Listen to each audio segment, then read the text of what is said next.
The advice and opinions expressed by the host of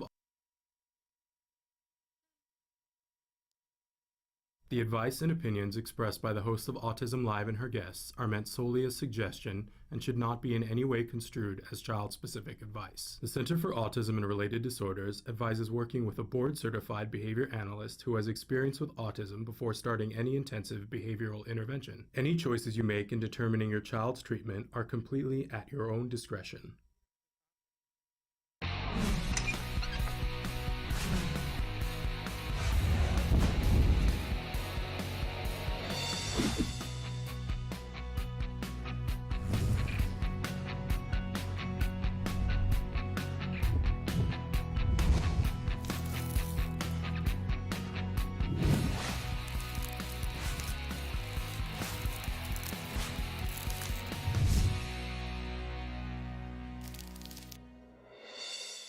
Good morning and welcome to Autism Live. I'm Shannon Penrod and we're coming to you live from the Warner Center in Woodland Hills, California.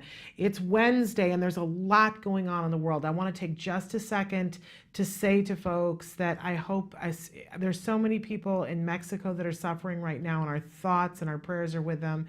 And Puerto Rico, oh my goodness, those of you who watch the show know I was born in Aguadilla, Puerto Rico, and so my heart and thoughts and prayers are with so many people in Puerto Rico right now that are under severe lockdown because of this third, fourth, what number is it? I've lost track of hurricanes. I'm wishing all of you the best, and I know that there are situations, fires. It just seems like the world is a crazy place right now. So I'm hoping that all of you are safe and that you are having a moment to yourself. I'm going to tell a story a little bit later on of something that happened to us this morning that really reminded me, I'm going to get choked up, about how important it is to stay in the moment, be watching what's going on, because you never know when something's going to go awry, right? You never know when it's going to be an earthquake. You never know when there might be something where you need emergency water. So we're going to talk a little bit about that during Let's Talk Autism with Shannon and Nancy. But I want to start by welcoming you to the show and reminding you that for the next 2 hours, we're going to be with you, and the entire program is meant to be interactive. We want to hear from you. We want to know your thoughts, your feelings, your concerns, your questions. I know we've got a news story that we're covering in the next hour about the Buckeye police officer. If you guys have seen this video of what happened to this young man who's on the autism spectrum, we're going to talk about that in depth. I know some of you like to tune in to watch the top of my head come off and fly around the room. I want to guarantee you that's going to happen in the next hour. And we want to know from you. We want to know what you guys are thinking. So Samantha is going to show you some of the different ways that you can participate. I want to remind you that we are also live now on Twitter and Periscope. That's in addition to Facebook and YouTube, and our homepage, which is autism-live.com. When you use our homepage, there are some particular perks about that, because you can write in questions on any of the other formats, but it will identify who you are, and our audience, if they're watching on that medium, will be able to see, oh, you know, this person wrote this question in. And sometimes that's perfectly fine, right? Who cares? But other times, sometimes you want to ask a question and you don't necessarily want to identify who you are. So our homepage, when you go there, there is something called a live feature there. It's a series of white boxes. If you'll put your cursor in the box that says your question, all you have to do is type and hit enter. And I really want to remind you, there is no login, there's no username, there's no password, there's no verification to prove that you're a human being, right? Like, oh, I hate those things, right? There is no credit card because it's totally free and it's totally anonymous. You just hit enter and it shows up here on my screen, and in that way you and I can have a conversation. And so much better than that, you can have a conversation with our experts that we have in our studio. So all of that is fabulous. You know, I always like to remind you that I'm not an expert, but we have fabulous experts. And on Wednesday, this is usually the height of all of our expertise, because we welcome Dr. Doreen Granpeesheh to be with us on those mornings. But you know that there are some mornings where we cannot have her live with us here in the studio, and darn it, this is one of them. And I apologize to you for that. We're also not going to have her live next week, but next week we have Evelyn Kung, who's the clinical director for the Center for Autism and Related Disorders, and she's going to answer your questions next week.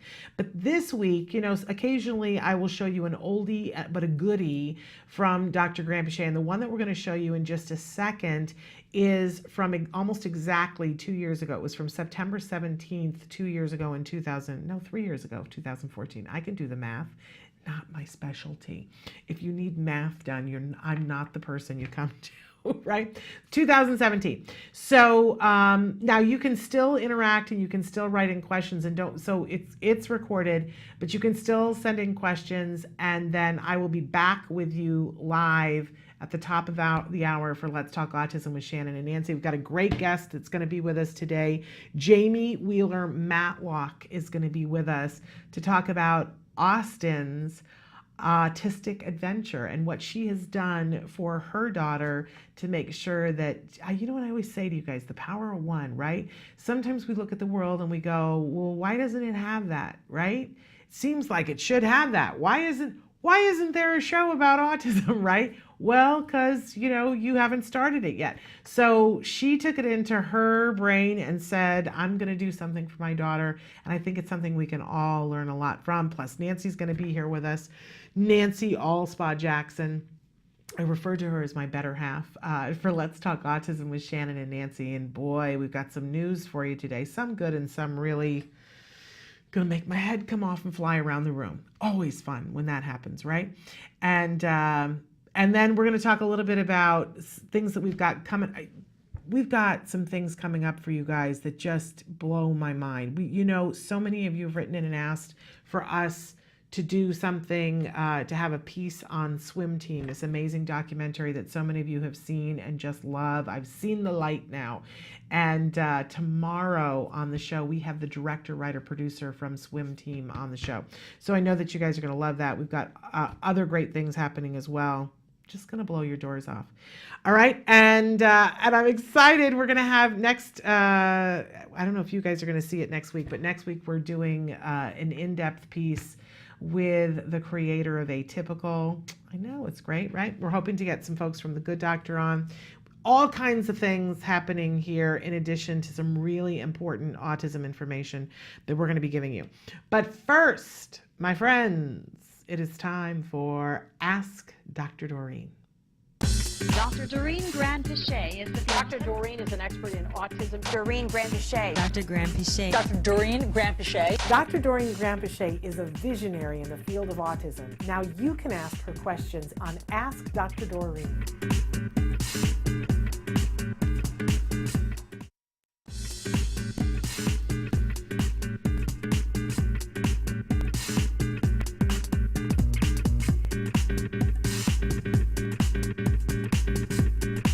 One on the Facebook is about W-sitting. Is W-sitting always something to be concerned about, or can it just be the way they sit because they've seen other people, older brother, sit that way? We should probably clarify what W-sitting is for people who, we've all seen kids who do this, that they sit and their legs are in the shape of a W, so their knees are rotated out, their feet are out to the side and often flexed when they're sitting that way. So if you looked at them from above, it looks like they're a W sitting on the floor. That's what we're talking about. So I don't, I think this isn't really my area of expertise, but I did tear a ligament in my knee twice and was told that it's not a good idea to sit that way because it stretches out that ligament or it damages that ligament. So that's really all I know about it. Mm-hmm. And so I don't really recommend that. If you can, just teach your child to sit in a different way. Yeah, there are a lot of articles and studies, and I was saying to Dr. Granpeesheh that I got involved in something on Facebook a couple of weeks ago that there are a bunch of things that suggest that it's really critical that people not allow children to sit this way, partially because it's bad for the knees, but partially because it's not a good learning stance, and that it could be a symptom of other things. I don't know if all of that is true, but if we just look at it as it's really bad for your knees. Yeah, it really is. I mean, that is the ligament that tends to be damaged easily later on. So I don't think that it's a good idea to allow our kids to sit that way. And I have seen people in the school setting, if a child sits that way, it's pretty across the board now in schools that they will ask them to sit a different way. Oh, okay. It's better for their core if they sit what they call crisscross applesauce. We used to say Indian style, and that Right. is not politically correct, so we say crisscross applesauce now, which is Interesting. fun, and the kids all get it. But that's a way that encourages their growth for their core. It's better for their back, and it's better for their knees. Right. So I think if we all focus on that and not get into all the emotional about, what is it, what else is it? Oh, and it's entirely possible, obviously, that it doesn't damage everyone, Right. but also sitting a certain way can damage some people and not others. So we Yeah. just want to practice, maintain best practice, I Yeah, guess. there we go. Okay, next question. How early should parents request an early intervention evaluation for newborn siblings of autistic children? Great question. That's a fabulous question. We wrote a chapter, Dennis Dixon and I, a while ago about early signs. So I would really recommend that you actually try to find some literature on early signs because there are some. For instance, there are some red flags. For instance, some delays in motor abilities, which people wouldn't necessarily think that could be one of the red flags, but it's a pretty constant red flag is some motor delays, and some, of course, attention types of things, eye contact, and so on and so forth. So what I'm trying to say is that you as a parent will be able to identify red flags sooner than you'll get anyone to do any kind of diagnostic evaluation. From my perspective, as someone who's been diagnosing for a long time, I think if I was to see a child below the age of 2, let's say about 18 months or so, unless the symptoms were pretty clear, like in other words, unless it was, I guess what I'm saying is the earliest I could ever really feel confident in a diagnosis is about 18 months, and that's only if it's a pretty severe situation. Okay. Most of the time I find, and I don't know why this is, but I find that second and third children tend to be slightly less impacted by autism, so their symptoms tend to be less than the first sibling. That's actually a good study to do. I'm not sure why, that's just my perception. But what I would suggest is that you should probably read some literature, look for signs yourself, make sure that you get a decent evaluation from someone who's had a lot of experience at around 18 months to 2 years. And what I do if I'm not certain at 18 months is I request this every 6 months for the child to come back so I can track and make sure that I can catch any symptom that develops early on. Most let's say physicians or psychologists who are diagnosing won't really feel comfortable giving you a diagnosis until you're closer to 3, which is somewhat problematic in my mind because I think you can pretty clearly diagnose at 2. But if you want to catch it before 2, then I would start at around 18 months. Taking a child in at 1 it's difficult. It's not enough. Development has not occurred yet. Okay. But if you track symptoms, things like no eye contact or lack of eye contact, any kind of repetitive motor mannerisms like hand flapping, even specific delays in motor like sitting up and certain motor delays. Development of language, obviously, at 1 is the one that usually triggers concern in parents. Any kind of, detachment is, I think, what parents notice first. Those types of things, then I would probably want to go in around 18 months and get a good eval. This is a follow-up from a mom who was talking last week about how does she prepare. She's going to have a meeting with you. And she writes, "Hi, Dr. Doreen. As a card client, I thought we had the perk to get to meet with you at one point and get an insight to your beautiful brain." I'm with her on this. "I finally got an appointment, but they informed me that the insurance doesn't cover your visit. It has to be full payment. Since my 2 sons are card family, how come we don't get that benefit if seeing you without the high payment. I thought you tried to review every case, and they wrote, please don't be mad, but it's just a question.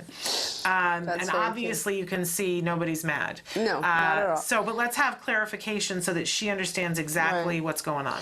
Well, I'm not sure what's going on. I'm guessing what's going on is that my rates, what I charge is usually higher than what we bill for a supervisor's hours.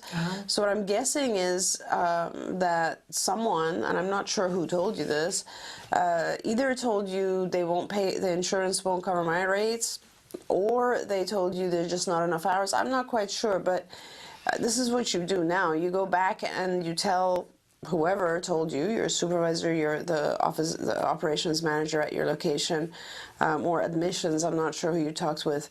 I accept, for my clients, for card clients, I accept what they pay for a supervisor. And I don't care what that is. In some cases, it could be $40, to be honest with you. I really don't care.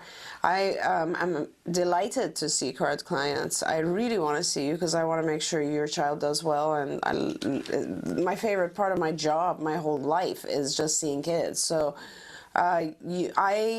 what happens though is if I see you, it takes away from your current hours. So let's assume you have, I don't know, 8 hours of supervision in the given month. Then I'll probably be using 2 of those or something, and so you'll miss a clinic, or you'll miss something else that we were authorized to bill for. So that's all. So it becomes a choice for you as the parent about how you want to spend your hours. Right. But you can, you know, and I loved my clinics and loved my supervisor, but if I had the opportunity to have you consult on the case, I would feel comfortable in shifting those hours for a month. I'd be delighted to have done and that. it's actually but it's your choice. Right, and some insurance companies prevent us from doing things like this. For instance, military insurance won't allow any kind of overlap. So if I see your child, I have to see you and your child alone. I can't see your team. I can't see your supervisor. It's just garbage nonsense that insurance companies impose on us. You know, there's other types of millions. I won't go into how many restrictions insurance companies place on us. However, if you're like a typical company rather than military, or I'm trying to think about, like, regional centers also don't allow overlaps. But you know, if you're a typical insurance company coverage, then I could also try to schedule to have your supervisor there at our meeting. Sometimes I can even have the team there. So in a 2-hour span, we can also do sort of a mini clinic as well as everything else I want to review. I tend to go off structure. I don't really run through every lesson. I want to use my time efficiently and answer all your questions and tell you a little bit about what I see as the future and what you need to focus on right now and how your child's doing and all of that. And I have to kind of get that done in a 2-hour span. So we won't get through every program just like we do at clinics, but hey, I'd love to see you. I see so many card kids. Okay, so hopefully that makes a little bit more sense for you. But it is a little tough to get on my schedule, so I would really, you know, give me about 3 months from the time you attend, 3 to 4 months. But I think she had the appointment already. From last week, she was talking about that she had the appointment already, but then it just became a question of how was it being paid for. And the problem is that if you had the appointment and it got canceled, it might not be able to keep it. Like, and Shannon, you know, I mean, I work. She's very busy. And her hours are very full. It's she's working very, very hard. But let's be in touch with us. Yes, please do. No one is ever mad when anybody asks a question. That's what this format and forum is for. Okay, we've got so many questions and more coming in even as I'm reading. So I'm going to start picking and choosing here. Hi, Dr. Doreen. What can cause night sweats? My son is on a very strict diet, biomedical intervention, full-time therapy. He's 3 years, 10 months. Sleeps great, but when I try to fix him in his bed while sleeping, his pillow is so wet. I'm wondering if there's a medical concern I should seek out. And she said, thanks, ladies. Love you. We love you, too. Yes, I mean, if it's you know, normal conditions and you really feel like he is over sweating more than is typical, then yeah, it could be a metabolic problem. It could be a hormonal problem. I think you should definitely have him checked out. And I don't know where you are. I don't know. You know, we have a physician on staff, as you know, and if you're a card family or near one of our our card physician resides in Sacramento, but she tours and basically goes to all of our locations. There are other physicians. You can look up on the MAPS physicians and see who's in your area. But I do recommend that you, and any actually your pediatrician should be able to help with this, because they really just want to do a metabolic panel to begin with. Yeah. And if you're doing the full biomedical, you may also want to sign up to get a TACA mentor. They can help you to connect with all those people, the MAPS people as well. If you're doing a full biomedical, then I guess you probably have a physician. Yeah, probably do. Yeah. But sometimes I think having the TACA mentor to help with the biomedical can be a really helpful thing. It's a parent who's been there, done that biomedically, which is wonderful. Okay, we've got a bunch of questions about anxiety, and I actually think that they're coming from different people. But hi, my 4.5-year-old son has a lot of problems with anxiety. I have anxiety too, so I know what the signs look like. When I take him to school, he gets nervous and does the nervous arm thing. I've observed him from a window of the classroom outside in the playground and see him so nervous and scared outside by himself. He is in a regular preschool. His speech is very delayed as well. He doesn't have a shadow, but he had his speech therapist go into class 3 days a week for 4 hours. Then continuing on, what kind of things can I do at my home for ABA? The insurance doesn't cover them at school. We have Medicaid in Florida, CMS. Or should I see a psychologist for him or a cognitive behavioral therapist? And they said, thank you for the show. Thank you for writing in. Thank you for writing in, and what a great question. Yeah. So I guess I'm trying to put all of my answers together for this, because this is really important. So as behaviorists, when you see a behaviorist, and I think you have access to a behaviorist, if I'm not correct. Yeah, you do, but not in school. Okay. So as a behaviorists will generally come to you and say, well, he does this type of behavior and perhaps it's getting attention at school, and that's what's maintaining it. So there's a behavioral perspective that this type of behavior, is maybe it's to some extent avoiding certain activities. Like, in other words, the behaviorist might say to you, okay, well, when he enters school, it's a high demand environment. It's an environment that's not very pleasant to him, so he does maybe hand flapping or whatever it is. And then what he gets as a result is your attention. You're trying to calm him. You're trying to give him a lot of love or whatever. Or other people in school might be trying to just tell him, don't do that. Whatever it is, it's maintained by an attention function. As a psychologist, a psychologist would tell you, no, it's probably anxiety, and when he has anxiety, he will do these types of behaviors because he's trying to control his environment, which is what we do when we have anxiety, and that's what's actually leading to this behavior. So you'll have a little bit of a confusing message there. Now, what I'm going to tell you is it's both. So basically, you have anxiety to begin with. You generally most of the time, behaviors that we begin on our own, any of us, not just kids on the spectrum, but all of us, are it's some sort of an internal function, like some sort of a feeling or something that actually initiates it or evokes it, and then it's maintained by some external factor. So I always used to give examples using kids who become extremely picky in what they eat. I don't think that starts out as something that's just attention seeking. I think that kids become very picky because certain foods disturb them. Certain foods are hard to digest. Certain foods make them feel bad afterwards, make them feel bloated or uncomfortable, etc. So it's an internal feeling that it's sort of an internal punisher. Let's put it that way. It's some internal thing evokes it, and then the child avoids that, and then it becomes learned, because then the learned behavior broadens. So like a child might feel bad on one type of food, but then it'll generalize to everything that looks that way. Mm-hmm. So it's the same thing with anxiety, and I think, so that's kind of you have to understand the cause of things in order to be able to deal with how to treat them. So the way to treat it is really good, actually, because the fantastic thing about fear and anxiety is that it is the intervention for it is a behavioral intervention. So you're not going to have a conflict in terms of how to deal with this. Now, the behavioral intervention that you want to choose is what's called systematic desensitization. So what you'll do is you will start gradually. First of all, you'll teach your child, and this could be you, and you're doing this at home, it could be you or your behaviorist, or it's pretty easy.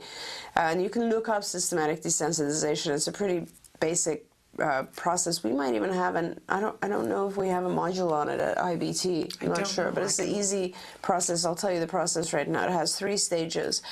The first stage is that you identify a series of steps to the fear-evoking thing. So, for instance, you will have the fear-evoking thing itself is getting to school, actually arriving at school, I think, outside the playground. Being outside, I think, I don't know whether it's in the beginning or throughout the day. But being in school is the most anxiety-provoking. So now you go back in time and you'll do, let's say, maybe seeing a picture of school. That would probably be less than seeing a video. Seeing a video would be more real life. And then before that would be maybe seeing a picture, and then before that would be maybe, I don't know, hearing about school or whatever it is. So you produce a series of fear-evoking stimuli that are associated to this particular situation, and you put them in the hierarchy in order of most fear-evoking all the way down to the least fear-evoking. And so now that's phase 1, and you've completed phase 1. Phase 2 is you work with your child and you teach them some sort of relaxation technique. So that could be, depending on the level of your child. And so the child's only 4.5, so I wouldn't get too deep into meditation. I would do something like breathing. Breathing and counting is a good one. You could teach your child other things too, like, I don't know, sometimes I teach my kids to just put on headphones and listen to music, so that's like kind of something that will calm them a lot. Other things could be, things that interact with or prevent the child from getting too anxious, like an activity the child likes, like drawing, coloring, I don't know, any other thing that really is a soothing, calming, an object that could be soothing, calming, like a stuffed animal. School, that's probably not the best choice, but you find something else that has the reverse effect of fear. Maybe a picture of you that the child can take a look at. Maybe it's a scent. Maybe it's a location in the school that is the least fear-evoking, whatever it is. And you train your child, you teach your child to go to that, to use that calming stimulus. And then the third phase of systematic desensitization is to pair the two. So you will start from the lowest fear-evoking, number 1, which is the, maybe the picture or whatever of school, and you will put that in front of the child, and then you will have the child do whatever is that calming activity. And you do that for a week, and then the next week you'll go to level 2, the next level, and the next level, and the next level, until you get to a point where your child has a lot of exposure, and that exposure has been paired with something calming. At the same time, as you're doing this, when the child starts to show signs of anxiety at school, from a behavioral perspective, you want to make sure it's just ignored. At this point, you ignore it, and no one addresses the child hand flapping or doing nervous arm thing or whatever that is. Instead, they identify a location at the school that is the calming safe spot, maybe, or where your child has all the things they need to calm down, and they put the child on a non-contingent schedule of just going and visiting that spot, so that it's not like he actually has arm flapping and then they send him to that location. No, but he gets to spend 5 minutes every hour at that location, something like that. I want to go to, there was a mom that we were talking to last week about her child in Arkansas, and we asked for some more information, and bless her heart, you wrote in so much. And one of the things that she said was that she was having trouble. On our live feature, you get a box and you get a certain number of characters, and I know some of you, that box doesn't contain all the things that you want to say, and it can be very frustrating for you. She had it go away once or twice. So I do want to tell you, if you have something lengthy, we've asked for more information, and if you want to send us more information, you can email it directly to me. My email is s.penrod@autism-live.com. That's when you need to write a bunch of things and put them all together, send it off to me. If it's shorter, sometimes it works better in the live feature, but either way, it will get to me so that I have the opportunity. So I'm going to consolidate some of the things that she said, because this is the woman who was talking about, I'm in a mess and I need a BCBA yesterday because things aren't really working out at school, and that they were talking about busing her and having her be on a bus for a really long period of time. But she appreciated what you said about needing some legal help. She feels like she's got medical and legal, and that she's kind of caught in the middle between the two. Yes. And she went back to the school and asked them some questions, and what came back to her is deeply frightening to me, because she wanted to see data. She was asking to see data that they were taking on her child to know if what they're doing is effective. And what the school told her is that they can't possibly store data for the 500 children that they service in their district, so they don't take data or keep data. And she was very concerned about that. I'm deeply concerned about that. I wanted to run that in particular past you to see what your reaction is to anybody who's working with children on the autism spectrum and having that answer to where is your data. Yeah, where do we know? Arkansas. Arkansas, yeah, that's right. But far enough away from Little Rock that it's a hike to get to Little Rock. Right. Well, I mean, it's atrocious, but it is the truth. I mean, and that's very much what happens out there.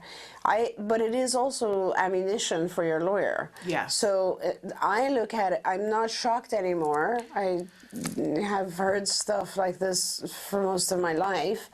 But I do think that it's very important to document these things, and be aware that if you were told this, it wasn't in writing, and you might want to get it in writing. Yeah. And I really do want to make sure that you do see an attorney, because I just feel, and I'm not even sure if you do, your school has the resources, but I think once you've established that they don't have the resources, then the law protects your child in terms of being responsible for providing access to someone and funding someone who does actually have the resources. Now, having said that, if I'm not wrong, Arkansas has a mandate. We tried to look this up last week, and I don't remember that. I don't think the map was up last week. I will look that up again in a second. I think it does, But I'm with you, and I just want to interrupt for a second that one of the other things that she has said is that in the past she has been bringing a tape recorder to the IEP meeting, and the school disclosed to her that nobody likes to say anything to her because the tape recorder is there. That in and of itself is a big red flag for me. Right. If people are having, I always advocate that we bring tape recorders so that everybody's on our best behavior, and if they're feeling like they can't say things to you because the tape recorder is there, then that suggests to me that they know that what they're saying is inappropriate. Exactly, absolutely. I mean, it is your right, and you should absolutely document what's being said, and everything you're saying is very common and very typical and unfortunate, which is why I really recommend that you get an attorney in place. Yeah, and she also has said to us that she has talked to a BCBA that is about 40 minutes away from her, and she's given us the name of that BCBA, wants to know if we're familiar with her. Jennifer Nash is the name. I don't know, and there are a lot of BCBAs, so there's nothing unusual about you not knowing who that BCBA is, but if, for example, if you wanted that BCBA, because she's saying, I want card, if you wanted that BCBA to be using the skills program, you absolutely can arrange for that to happen. Yes, you definitely can. I mean, you can, yeah. Arkansas does have a mandate. Thank you, Kelby. Kelby's That's awesome. The best. Yeah, so, which is why, the reason I thought that they do have a mandate is because I know that John is looking at opening in Arkansas. Okay. So, you found a BCBA that's relatively close, not really close, but relatively close, and you probably want to give it a shot. From our perspective, we can also provide services to you. the way that we would do it through remote services is that we would hire people in your area and train them to become therapists, so frontline providers of the actual intervention, and we would give you a supervisor who would first see your child and then continue to provide supervision, some of it through FaceTime and some of it through visiting you directly there. It's a little bit more costly because it involves the travel and accommodations, but depending on your insurance, and you see, when you go to insurance, the insurance carrier is responsible for providing you services, and if they are not able to, then they have no choice but to pay for that sort of stuff. Right. So we have some arrangements with some of the carriers where they will ask us to see people in remote spots, no problem. So it's worth looking into, and the way you would do that, the best possible way to do that is to call the 800 number, which is 855-345-CARD. So that's, again, 855-345-CARD, if you want to look into that, or if you want for the BCBA that you've had initial contact with to be using Skills, so at least you've got that. You can do that as well through skillsforautism.com.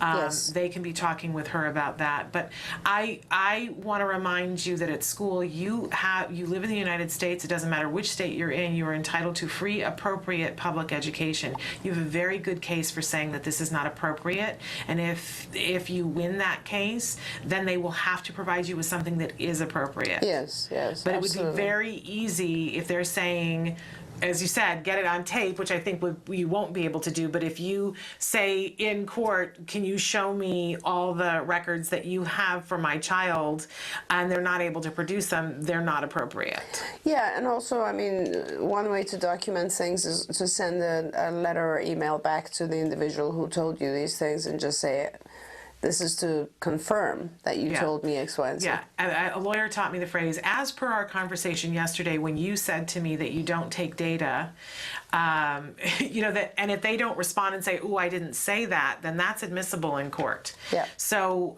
it's one of those horrible things, and I know your plate is full, but this is where you start to cross your T's and dot your I's and keep all your paperwork in order, because it makes a huge difference for you and for your child. And one of the things this mom writes is, you're right, I do need legal counsel, but it's like going for the police while your child is in need of medical attention. And I guess the way you look at it, and I agree with you, and it's a horrible situation, but I guess the way you look at it is that if something is preventing your child from getting that medical attention, then you do go for the police first.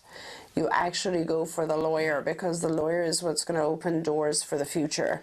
And this was, I guess, back in California, when I first started practicing here, it was like in the early 90s and so on, that I was in court almost every week. I had a case in court that I was testifying for pretty much every week for a long time, and it was really exhausting, but we had to do those cases in order for families to get coverage and to set a precedence. Yeah, and I always say this, I've had to be through it too. It's exhausting, and if you ever need somebody to hold your hand, we're here. It's the stuff that you have to do. We have the expression in our family that I'll say, oh, I'm gonna have to get my dress dirty, because sometimes you have to get in the mud to make it happen, and it's hard. It's really hard. Stressful, and it's hard. Make sure you have people holding your hand while you're doing it, but it's so worthwhile. Absolutely. I look back and and we also say, oh, we're gonna have to get our Norma Ray on, right? Yeah. But I look back and with great calm, knowing that we did what we had to do, and I don't beat myself up about, oh, I wished I'd done that. It's much easier to get in there and get done what you have to do, as stressful it is, than to sit around and worry, oh gosh, what did I let go of? It's true. So I'm going to power on, because we've got all these other questions. One that just came in that I want to make sure I address. Good morning. My adult son hoards paper. His backpack weighs about 50 pounds. He picks up free magazines and newspapers outside stores. He also likes to make lists and keep them in his backpack. He has stacks of paper in his room. I think it might be a fire hazard. Please help and thanks. Yeah, it is. Hoarding is definitely a release for anxiety. In all cases, that's what hoarding is. So it's a compulsion that goes along with a lot of anxiety. And it's basically the same kind of concept that I was talking about earlier, which is it's like a safety blanket, you know, it's a security. So you collect things. In general, we collect things in order to reduce anxiety. So I would, you need to deal with this pretty much as any, first of all, you need to assume that he's, you know, doesn't have a developmental disability, but it is just hoarding. You're dealing with hoarding, and you're not dealing with the ASD, you're dealing with hoarding. And with hoarding, like anything else, it is pretty difficult. It is similar to what I was talking about before in terms of you do steps. You can either flood the individual or you can do steps towards a certain situation, and this is pretty intense. So what I would start to do is I would set a limit right now, which is your baseline. In other words, you cannot take more paper in. You will, and we're looking at his room right now as the storage space, basically. You will be allowed to have what you have in there, but no more. So if you bring new paper in, you have to get rid of old paper to replace it, same exact amount, and you have to enforce that. And then you will gradually start to reduce this amount. So let's say there's, I don't know, 20 piles right now. You will go to 19 piles next week or next month, and then 18 piles, and then 17 piles, and so on and so forth, so that you can then get to a size of one container, which could be you know, a dresser, a box that he puts in the closet. But, and as you're, so this is your behavioral manipulation of the situation, and you have to do this, and you will have objection. So please expect a reaction from him. Obviously, he'll be sort of upset and maybe, you know, get, I don't know what his functioning level is, but he may get aggressive, he may have tantrums, he may get very upset.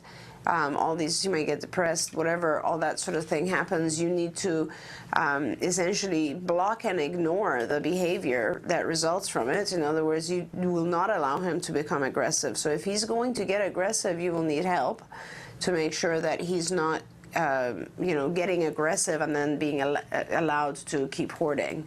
So you will need to be very strong about this, and you will do it gradually so that it's not too difficult for him, but it needs to be enforced. And then you will continue to do that with help and maybe assistance from other people, and just you're ignoring his negative outburst of any time or of that, but at the same time you probably want to have some redirection into some other type of activity that is a little bit more acceptable, I suppose. You know, here's an idea. He could, if you, depending on, do we know his age? I don't know. She's an adult. Yeah. So you could teach him computer skills and then allow him to hoard online. Yeah, so in other words, documents. so yeah. scan documents online. That would be fantastic. What a great idea to buy him a scanner. And here's other things, is just producing folders, and he will bring documents into them and save them there. So this is a very good way to go about doing it. I think, what is it, the cloud? If you set up a cloud for him where he basically, it's his, and he can hoard millions and millions, and then teach him how to organize it. In fact, you're giving him very good skills, which is sort of librarian categorization, what is it, filing skills. Right. And so that would be probably a very good outlet. Typically, though, I find that people need a physical, I mean, it's not so much the act of putting things away or keeping things as it is surrounding themselves with things, clutter, because it's kind of like a wall that you're building. So the computer situation may help to some extent, but it might not reduce the need to hoard, in which case I would give him other things that can have the same kind of feeling. For instance, you could produce in the environment, in the corner of his room, a location which is relatively confining. So in other words, maybe underneath a table you can set up some pillows or cushions, and he has a blanket or something like a little playhouse or something where Temple he goes Grandin in. took the cow squisher There you to go. college. That's exactly what what we're talking about. Yeah. Sometimes they need that. He needs an area where he feels, which is to us would be sort of confining, but to him is safe. Yeah.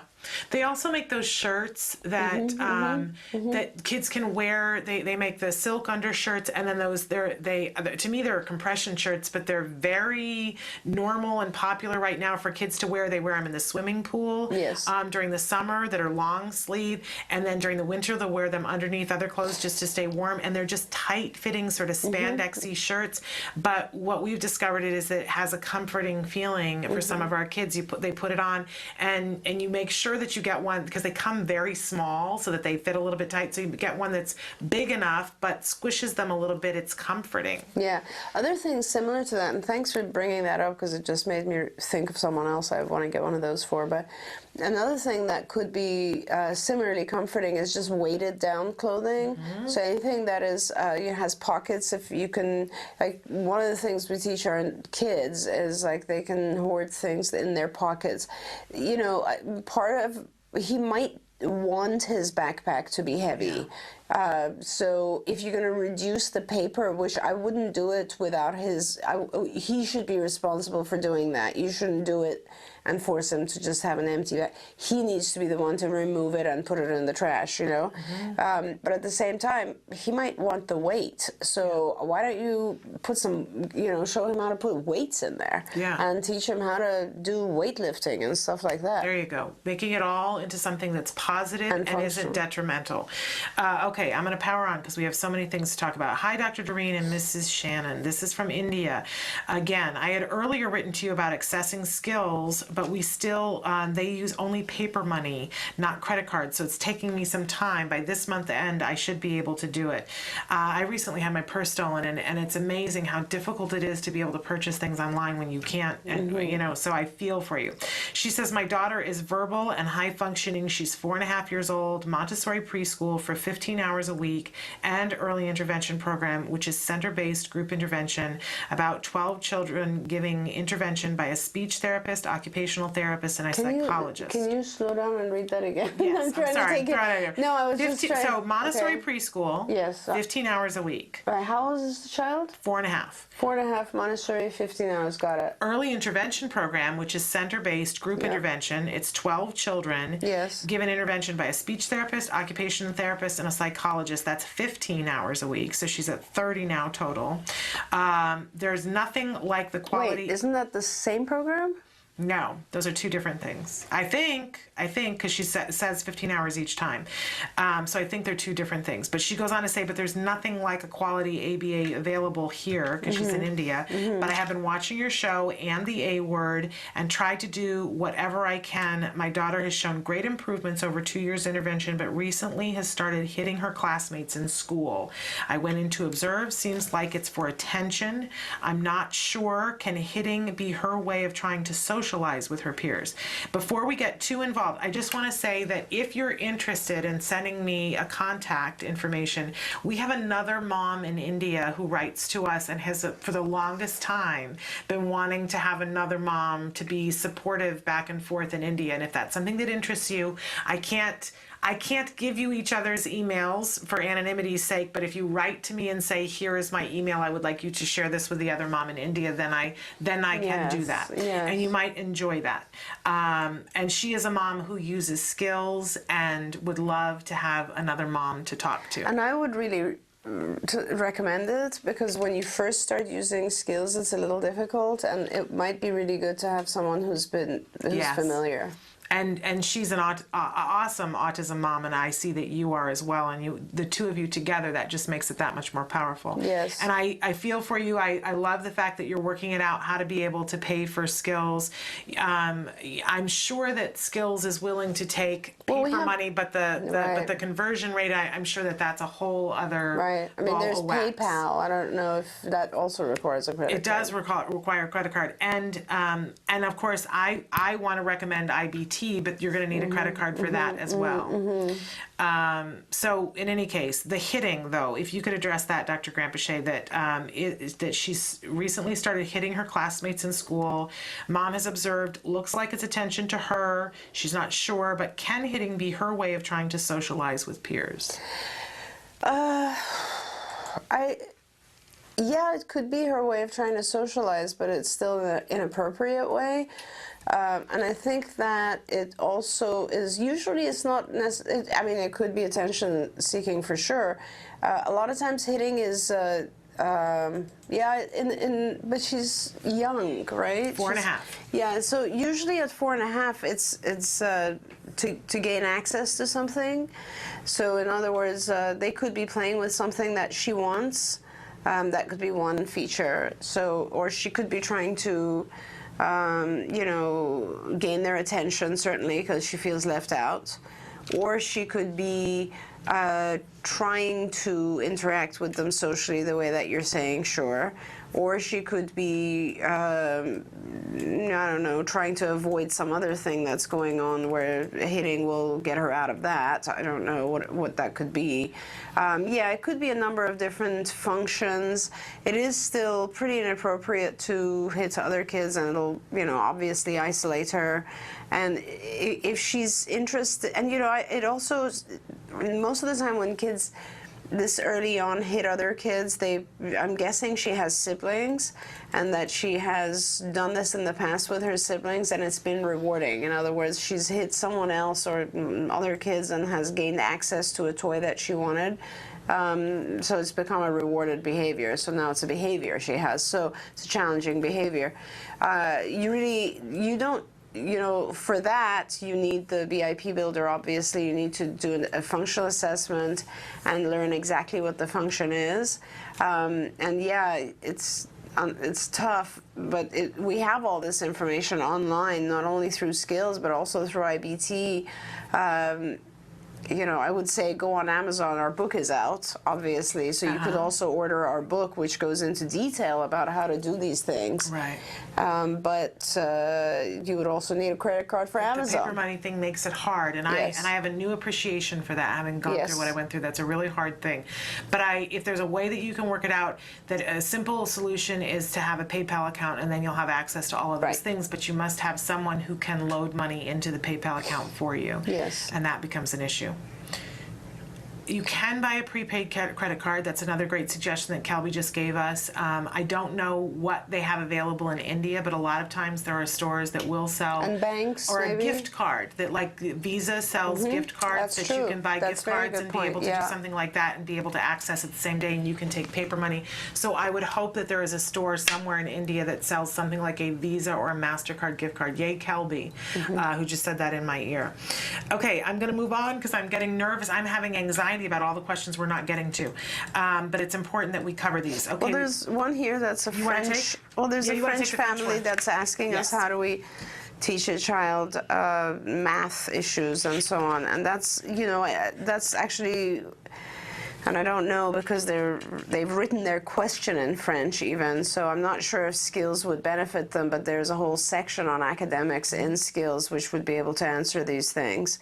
So, I can't give an answer to how you teach something here in 2 minutes. But Skills can tell you, and there's a free trial on Skills that you could go in and look at that, and it makes a great deal of sense. Yes. So I'm going to move on to a question.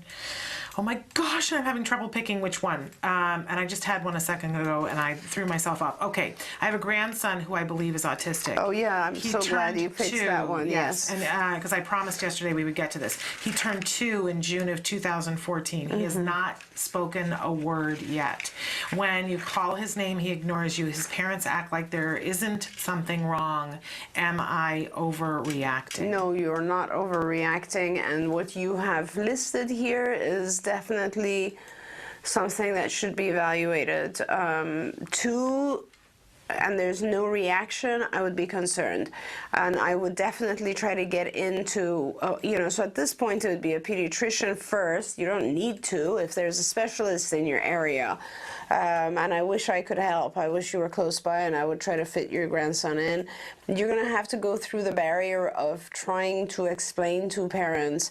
Oftentimes, I have parents who are just in denial of a certain situation, and the grandchild the sooner we get to this child, or sooner the child gets help, the better. And a lot of times, parents are just in denial because it's too hard to accept, and or parents are very busy, and or they don't have other children to compare it to. There's a million other reasons. It is one of the phases. I don't know a single autism parent that didn't go through the phase of denial at some point. Of course. It just is. But overcoming that denial, especially when you're somebody on the sidelines who cares, it can be a very delicate thing. Absolutely. I shared yesterday that in all likelihood somebody's going to be mad at them before this is all over. But when they start getting help for their child, that heals. Yes. I mean, these are stages of grief you're referring to, Shannon, and good for you that you're such a concerned grandparent. I guess the only way I could help is, here's what you can do. You can go online and Google diagnostic manual criteria, the DSM-5, just put in DSM-5, the number 5, autism symptoms or autistic criteria. I don't know what it would, but as long as you put in DSM-5, it'll pop up. And you can read the exact symptoms that we're looking for.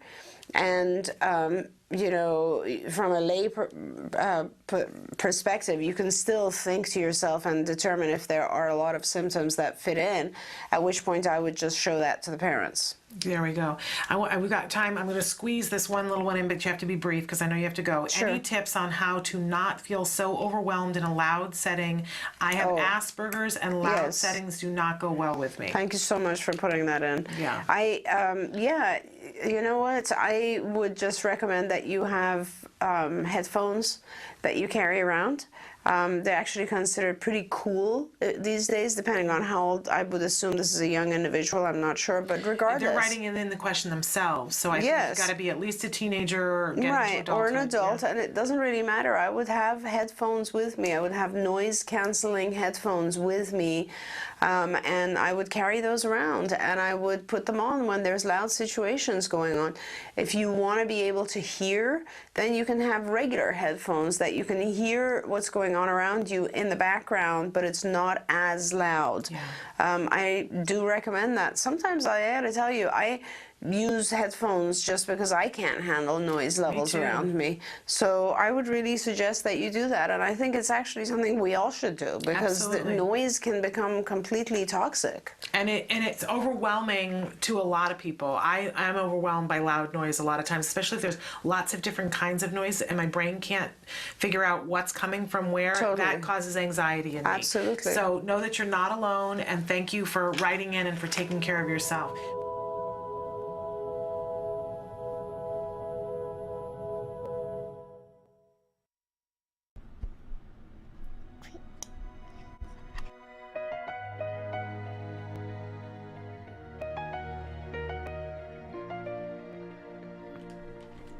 A, B, C, D, F, G, H, I, J, K, L, M, N, O, P, Q, R, S, T, U, V, W, Talking a lot this morning.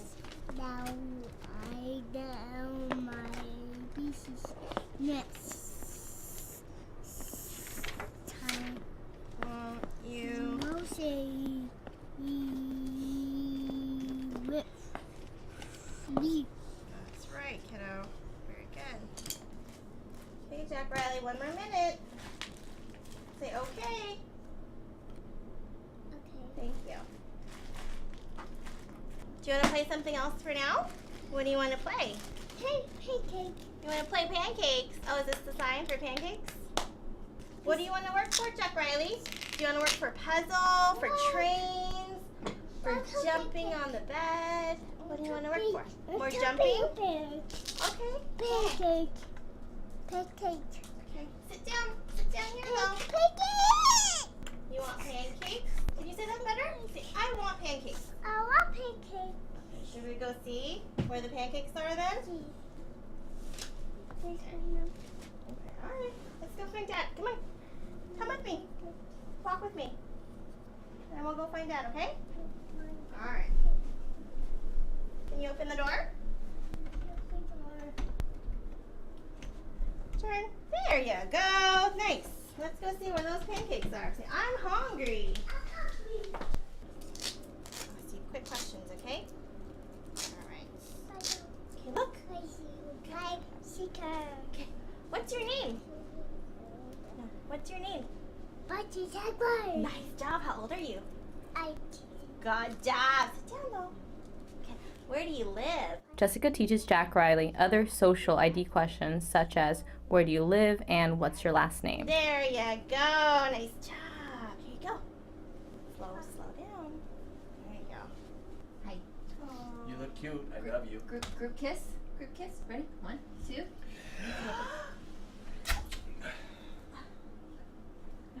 Oh, nice hands. Nice hands. Nice hands. Nice hands. That's Nice not- hands. Nice hands get you more attention than bad hands. Big brother. Who's big brother? Who's a big brother? Who's the big brother? Yes. Where's the little sister? Where's little sister? Where? Is she here? Is that Right little sister? there. She's There right. she That's is. right. Can she have a kiss? Can little sister have a kiss? Thank you. I hope. Jack Riley is needing less prompting to appropriately gain attention. Jessica only gestures to get him to ask. They introduced the skill about 7 weeks ago, and it's becoming less contrived and is occurring naturally in situations. Here's a look from 7 weeks ago when Jessica first introduced gaining attention. In the beginning, she tempts Jack Riley with an item he wants, then prompts him the whole way, gesturing and physically showing him what to do and what to say. Jessica. I want pancakes. Hey, look at me when you say it. Say, I want pancakes. As time goes by and the skill becomes more natural, the prompting will completely fade away. Ready? Okay, show them how you can use a straw. You gotta go all the way. Show me. There you go. Good job. Feeding used to be very time-consuming and difficult for Cheryl and Mike. Jack Riley would swat away food fed to him and would refuse to self-feed. He now feeds himself and even uses a fork. His diet, though, is still limited, but it's growing. Drinking has also been an issue for Jack Riley. He's typically only drank out of baby bottles or bottles with a hard nipple top. They've tried getting Jack Riley to drink from a cup, but every time they would present it, he would try to lap it up like a cat, anticipating all the fluid to come rushing at him. Now they have introduced drinking from a straw, so he has an item to drink from that is age appropriate. Now suck it up. You did it! You wanna do that again? Yeah. Wanna do that again? One more time, and then you can play. Okay. Yay! Very good, Jack. There you go. You guys got that exact same pitch level there. I don't know how you duplicate. Do you want the purple iPhone? Okay. Okay. What's the matter? You can have applesauce. Hey. You can have it. You can have it. Come here. Can you show me? Bite for mommy. Your turn.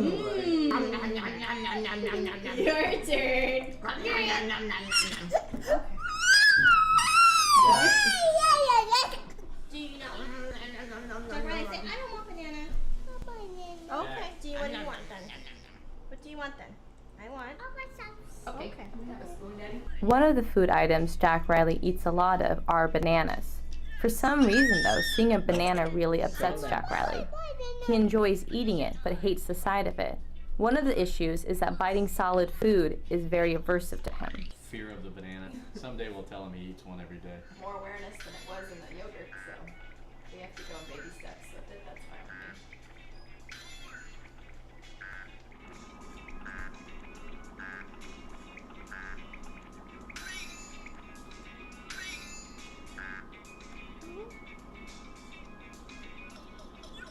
This is history. change the whole thing. With like no prompting, no. But I'll Yeah, do you're right.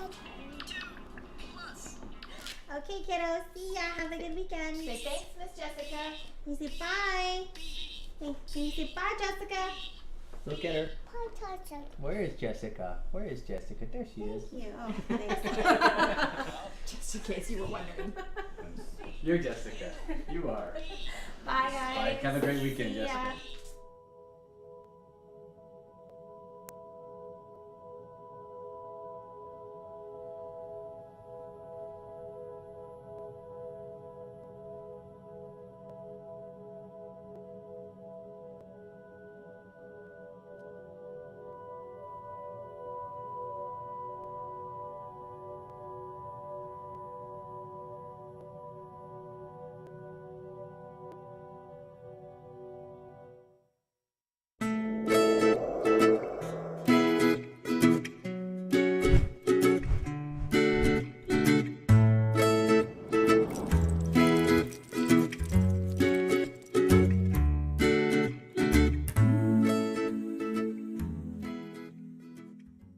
Good morning and welcome to Let's Talk Autism with Shannon and Nancy. I'm Nancy Allspot Jackson. And I'm Shannon Penrod, and I'm thrilled to be here with Yes, Nancy thrilled to be this here with morning. I sometimes feel like the earth is tilting, and that sometimes it's good to have a girlfriend that gets it, that you can just reach out, put your hand on them, and steady the tilting earth, right? Yes, and yes. it feels like the earth is tilting right now. We started at the start of the show talking about our families that are in Mexico City that have had Yes. a devastating earthquake. Our families that are in Puerto Rico right now that are in the middle of a hurricane, and it's not the first hurricane. No, this hurricane season just keeps coming at us. And we've got friends up north that are having fires, Right. and folks all around the world that are dealing a lot with of natural flood, disasters, fire, famine, and families with children with autism pestilence. are Yes. involved in all of those situations. in every situation. Yeah. So our Act thoughts Today are- actually started a special fund for hurricane Yes. victims, and we did bring in some money. It had been helping. We helped a family get an iPad that needed to be replaced. So Act Today is helping in that effort. And that's part of your SOS. We should let people know Right. that for SOS, Act Today has 4 different grant periods in a year, but when you have an SOS, something that's really, it can be life and death. Right. And people go, is an iPad life and death? Yes. If you It have a can kid be. that's their only way to communicate, Right. it absolutely can be. And the only way to calm themselves, it absolutely can be. So if you have an SOS, that is not on a time constraint. You can, Contact us at act-today.org Yeah. and talk to us about getting your needs met. But of course, that all takes money, and so on the other end, if you're one of those people that's fortunate today and your world isn't tilting, please make a donation. I want to say that brief story, and I didn't warn you that I was going to do this morning. It's been really hectic since Jem started high school. We're having to drive further. It's longer hours. It's been hard on me. It's certainly been hard on him. We know it's for a good reason, but and I know I'm preaching to the choir here because you're all having a hectic time. But this morning, I just was so overwhelmed at a certain moment, and my husband was there, and he's not normally there when we're getting out the door, so he was asking questions and trying to be helpful, but that just becomes one more voice in the cacophony, Right. and the dog would not stop barking, right? And it was the Calgon moment. And at one point, my husband said, I don't even know what to do for you. And I said, I just want to cry. And he was like, why, honey, why? And I was like, because I don't think I'm ever going to get him in the car. And of course, that made Jem feel bad. And then I instantly felt bad about that. We got in the car. He was eating his breakfast in the car because that's how little time we had. Spilled some on his shirt. He won't appreciate me telling that. So then he kind of had his moment, and he was like, ah. And I said, I'll go back into the house and I'll get you a shirt. And that kind of calmed me down. I was talking to him. We're driving out of the park, out of the driveway, going around the corner. And I said, if the worst thing that happens to us today is that we're a little bit late Right. and you spilled stuff on your shirt. Exactly. Let's talk about is that, I know I didn't react well. I know you didn't react well. But the truth of the matter is that if this is the worst, because there's so many worse things. And in that moment, a car came along and totaled the car in front of us. I'm not kidding you. Oh my Car gosh. pieces everywhere. Airbags exploded. So it was like a reminder of the things that can go wrong. And I said, like that Like didn't that. happen to us. And Yeah. if your shirt hadn't had something on it, that could have been us. We Yes. would have been that much further Exactly. ahead. That Exactly. could have been us. And everybody was okay. We stopped and made sure that everybody was, but airbags were deployed Wow. and cars were smashed. And I said, let's all take a breath. Yeah. Let's all move slower Yes, through the because day. we're all kind of rushing. This is that time of year. And I actually backed into somebody the other day. I'd forgotten And about that, my yes. car was not damaged. Their car was slightly damaged. I don't know how I didn't see them in my rearview mirror. I thought I checked. Yeah. But it could have been a lot worse. So I keep thinking things could be worse, and let's put it all into perspective. And when the seasons change, let's be honest about this, there is a shift in the light, there's a shift in the smells, and you will see more dead animals on the road because they are a little distracted. We are a little distracted. Yeah.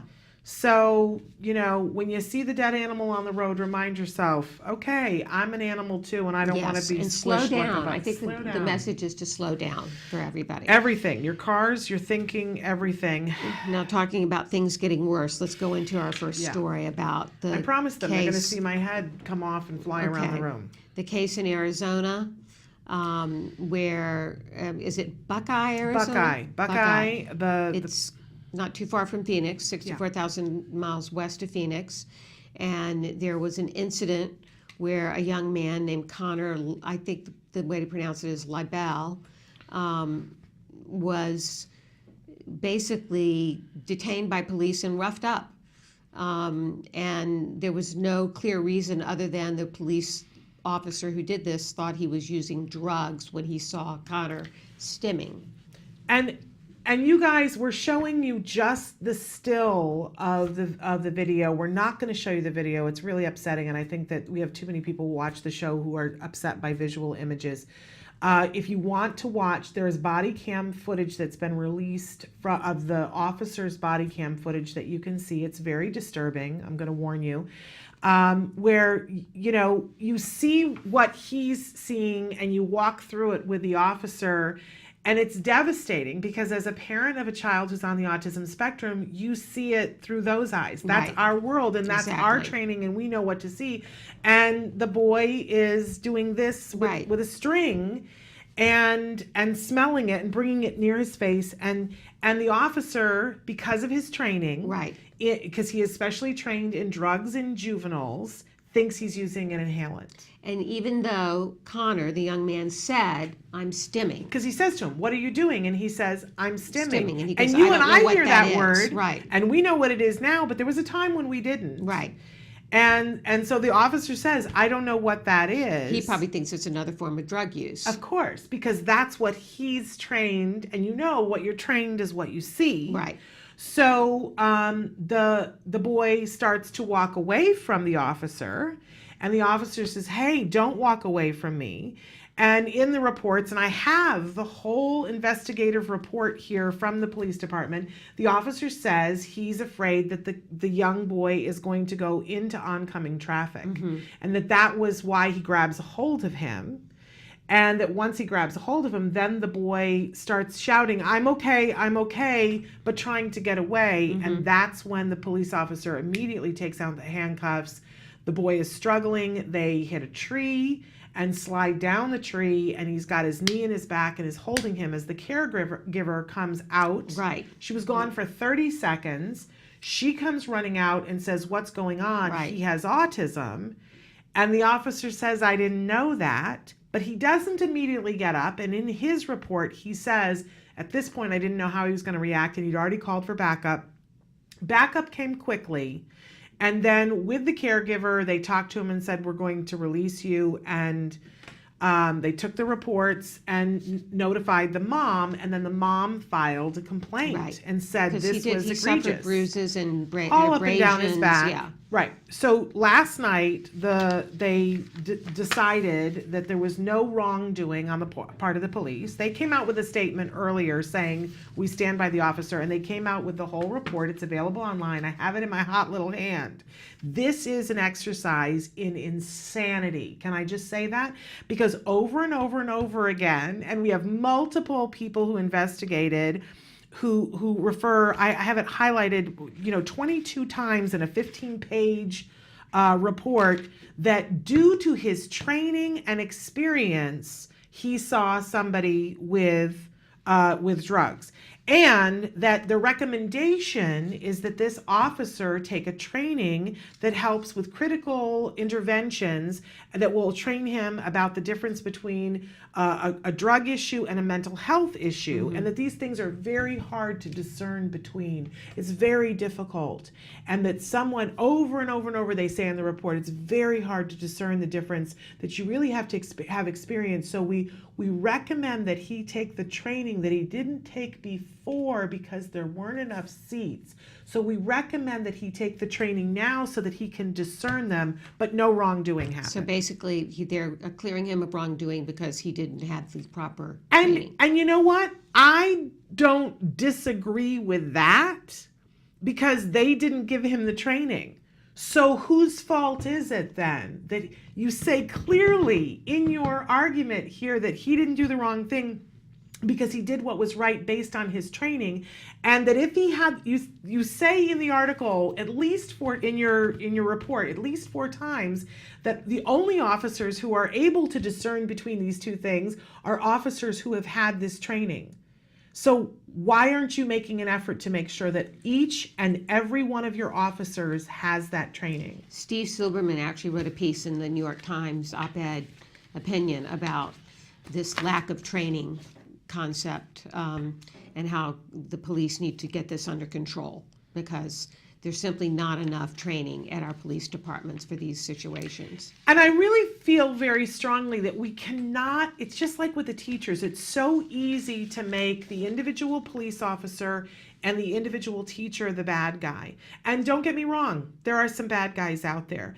But if you are in charge, if you're the principal and you're in charge of training the teachers, then you're in charge of training the teachers. Same thing with the police department. If you know that the only people who are going to be able to discern between a drug problem and a mental health problem are people who've had the class, then why are you letting somebody out on the street to identify drug problems without giving them the other training? That's on you.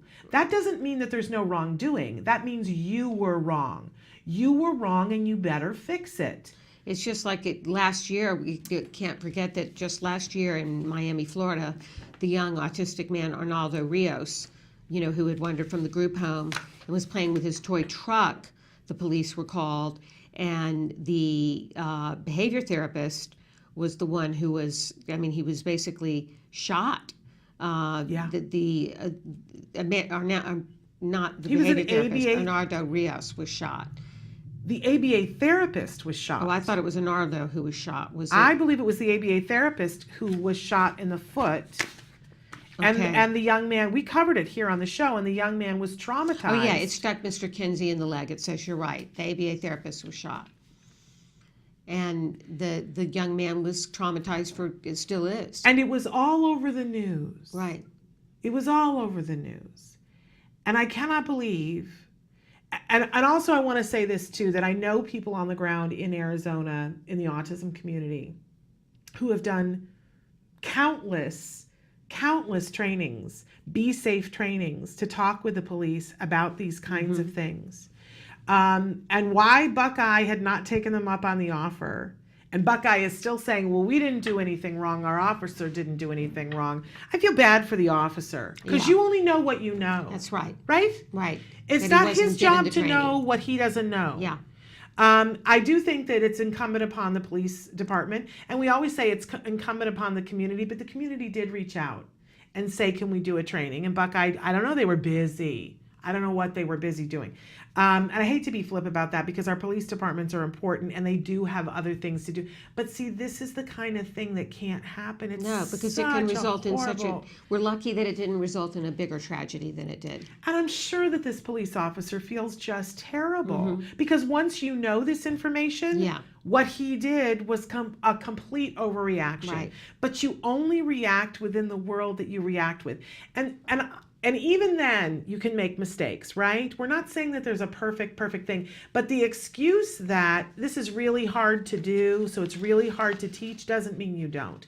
I, in reading this, thought back to about 6 months after Jem was diagnosed with autism, and I'm gaining a little bit of knowledge about autism at this point. We went to Disneyland, and we were in a store, and there was a boy who was darting between things and hiding under clothes racks. and there was a person saying we're looking for a lost boy. I said no, I just saw him, and I said no, he's over here. And I said, hey honey, are you lost? And he, scurried and he was, and then he started signing to me, and I said, oh, I think he's deaf. It never once occurred to me that he was a little boy with autism, and that's what he was. Right. I still was functioning under the world of if somebody signs, they're deaf. And and we were able to help get him to a place where he was safe. Nobody touched him. And mom came up and got him and said, oh, he has autism and he's an eloper. And that was the first time I heard the term elopement. And I was standing there with eyes the size of dinner plates going, oh my, because he was older than Jem. And I was like, this is what my life is about to be like. And I also felt this terror. I was like, how did it not occur to me that this little boy could have had autism? Right. But I was still new. Now I think it would be the first thing that would occur to me. And I think that it's imperative that we give first responders the tools. Once again, that this is an example that shows the need for that. And it won't come, I'm sorry. I hate that in the police report, they say this would never have happened if the caregiver hadn't stepped away. Let me take just a minute with that. Blaming the caregiver, right? Well, excuse me, then are you saying, this is the police department, and we all need to be mindful of this because this is all of our kids. They state very clearly that they quote chapter and verse the law that allowed the police officer to take this young man down, because if you're doing anything close to your face, it means that you could be using drugs. So all of our kids who STEM are at risk for this if this stands.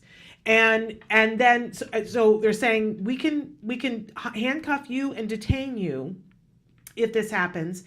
And they're also saying wouldn't have happened if the caregiver hadn't walked away. So are we never allowed to let a person who is on the autism spectrum stand alone ever when they're peaceably standing for 15 seconds by themselves in a park? Is that what we're saying, Buckeye Police?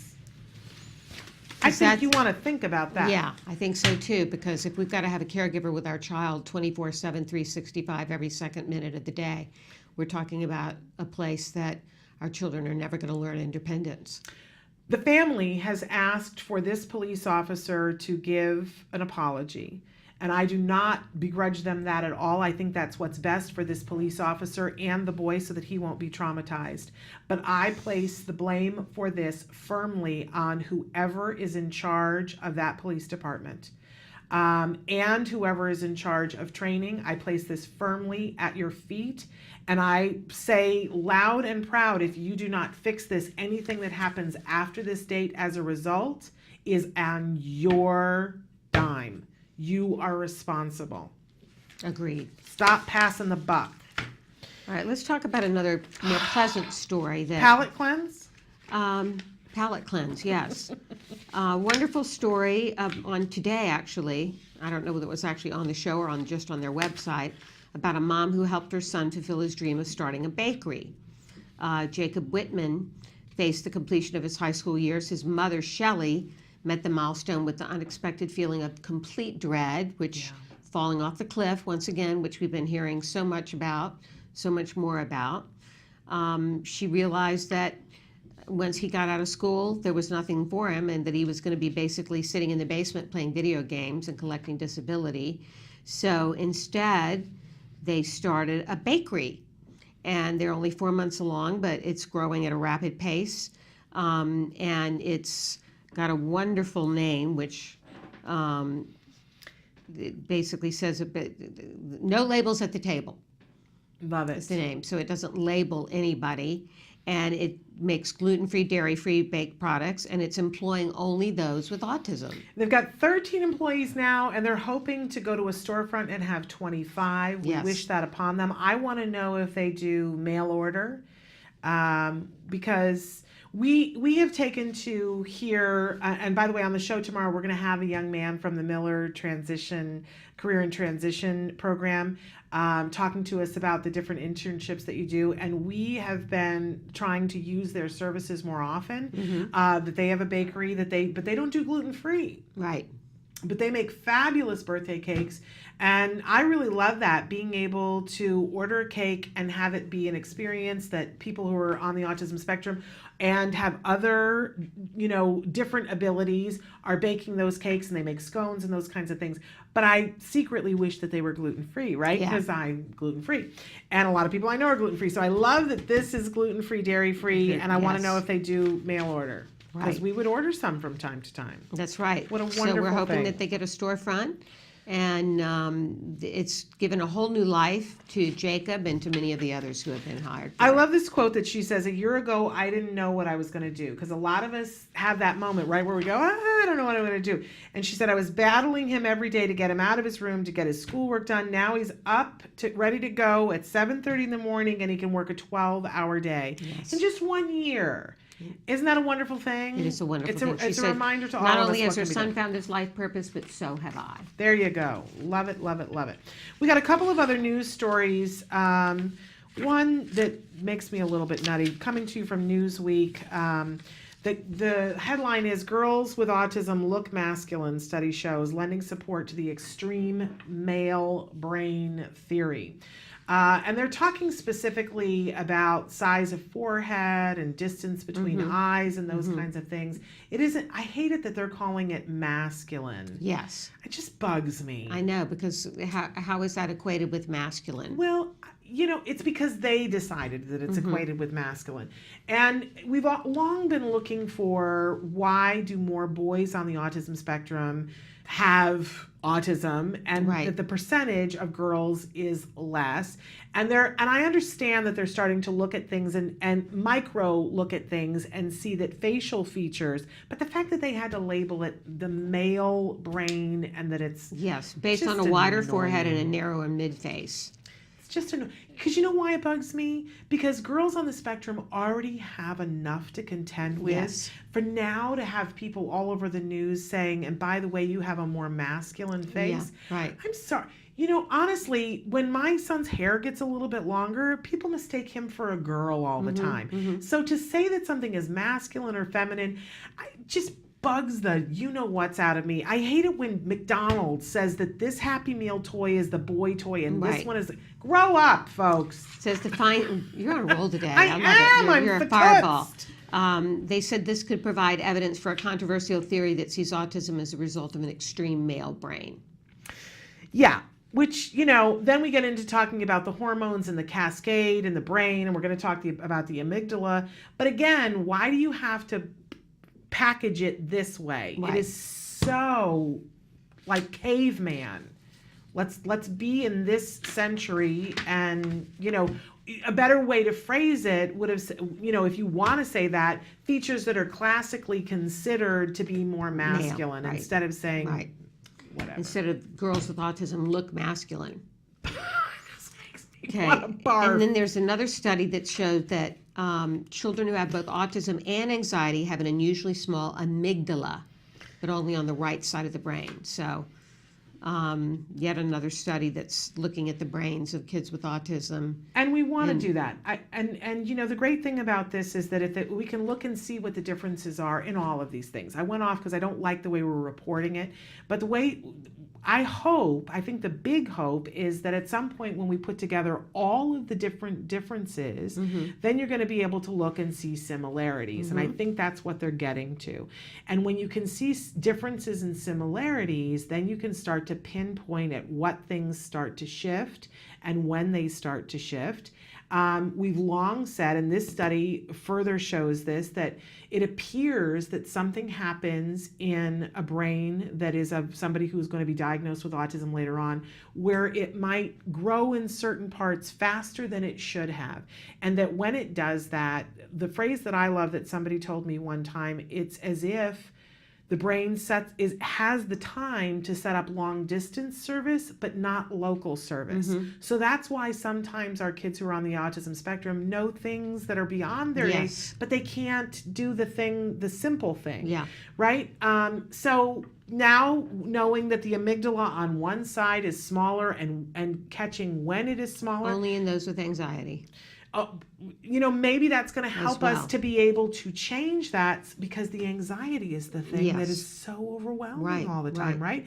If we could kick the anxiety thing, we could get so much more done. We sure could. But the anxiety is one of the most disabling aspects. Might be a good clue to help with developing therapies in the Let's future. hope. Or, a better medical fix instead of a Band-Aid on top of the anxiety, something that actually prevents this from happening, so that we don't get to the anxiety. In any case, we got a great guest today. Yes, we do. We have, once again, on this theme of parents and children falling off that cliff when their kids graduate from school, we have a mom who empowered herself and her son. And her daughter, that's right. This is Austin's Autistic Adventures. And she has started this program, and we're going to hear about it and how she has found a way to make a wonderful, wonderful program based on the fact that her daughter, aged out of the school system. Yeah, so, the power of one. A mom who looks and says, hey, there isn't something, so I'm going to create something. So we're going to take a break, and then when we come back, we'll be back with Jamie Wheeler Matlock of Austin's Autistic Adventures. Stick with us.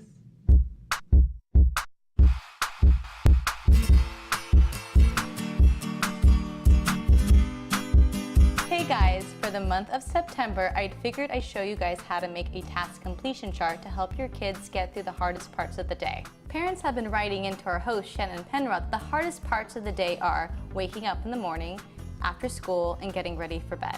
Please keep in mind you can always modify the task completion chart to focus on the skills that your family needs most. The template we'll be using today to make the task completion chart you can find at facebook.com/autism-live. All right, let's get to it. The materials you'll be needing are the template, cardstock, scissors, hole puncher, glue, pipe cleaner, Velcro, and photos or images.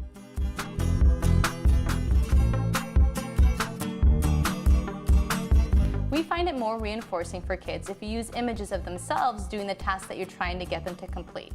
So what I have here to start off are photos of myself doing all the tasks that we're going to add to our task completion chart today. The first step you're going to be doing is printing the template from facebook.com/autism-live. I have it here, and the next thing I'm going to do is I'm going to trim at the top. We don't need that, that's just totally excess. Now that I trim my 3 templates, I'm going to label each one with a different part of the day that we're focusing on, such as waking up, after school, and getting ready for bed. Now that I've finished labeling the templates with the appropriate time of the day, I'm going to attach the photos that go with it. For bedtime, the tasks I chose were getting ready for school, putting away toys, putting on pajamas, and brushing teeth. Now repeat this for all the rest of the day. Now that I've added the photos to the template, I am taking this along with my heavy cardstock to hold all my tokens. I'm going to line them up and make 3 hole punches.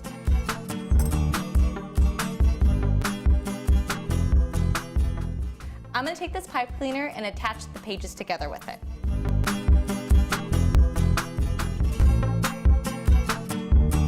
We're almost done putting this together. Next, I'm going to take my Velcro. I'm going to put them underneath each picture. And then I'm going to add 4 on the very edge too. Now that I've attached the rough side of the Velcro to the template, now I'm going to take the softer side and add these to the tokens. You can use whatever you want for the tokens, whatever your child finds reinforcing. They could be stickers, images, spacemen, Pokemon, whatever they like. Before you use your task completion chart, it's really important that you do a preference assessment to see what your child finds reinforcing that day. Once you have that established, then you can tell them the rule for how this task completion chart works. So every time they get one of their tasks completed, they add a token to it. And the way the task completion chart functions is like a token economy. So after they put a token under each one of these tasks, they can trade it in for their reinforcer for the day. Now that you've made your task completion chart, hopefully your child will be able to use it on a daily basis and help them through those difficult times of the day. Well, until next time, craft on. Bye guys. Can you see me flying by your side.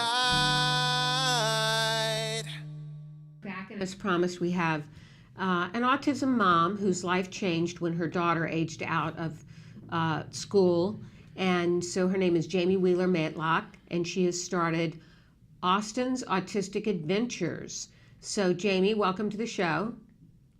Oh, thank you so much for having me. I'm thrilled to meet everyone. Where are you coming from today?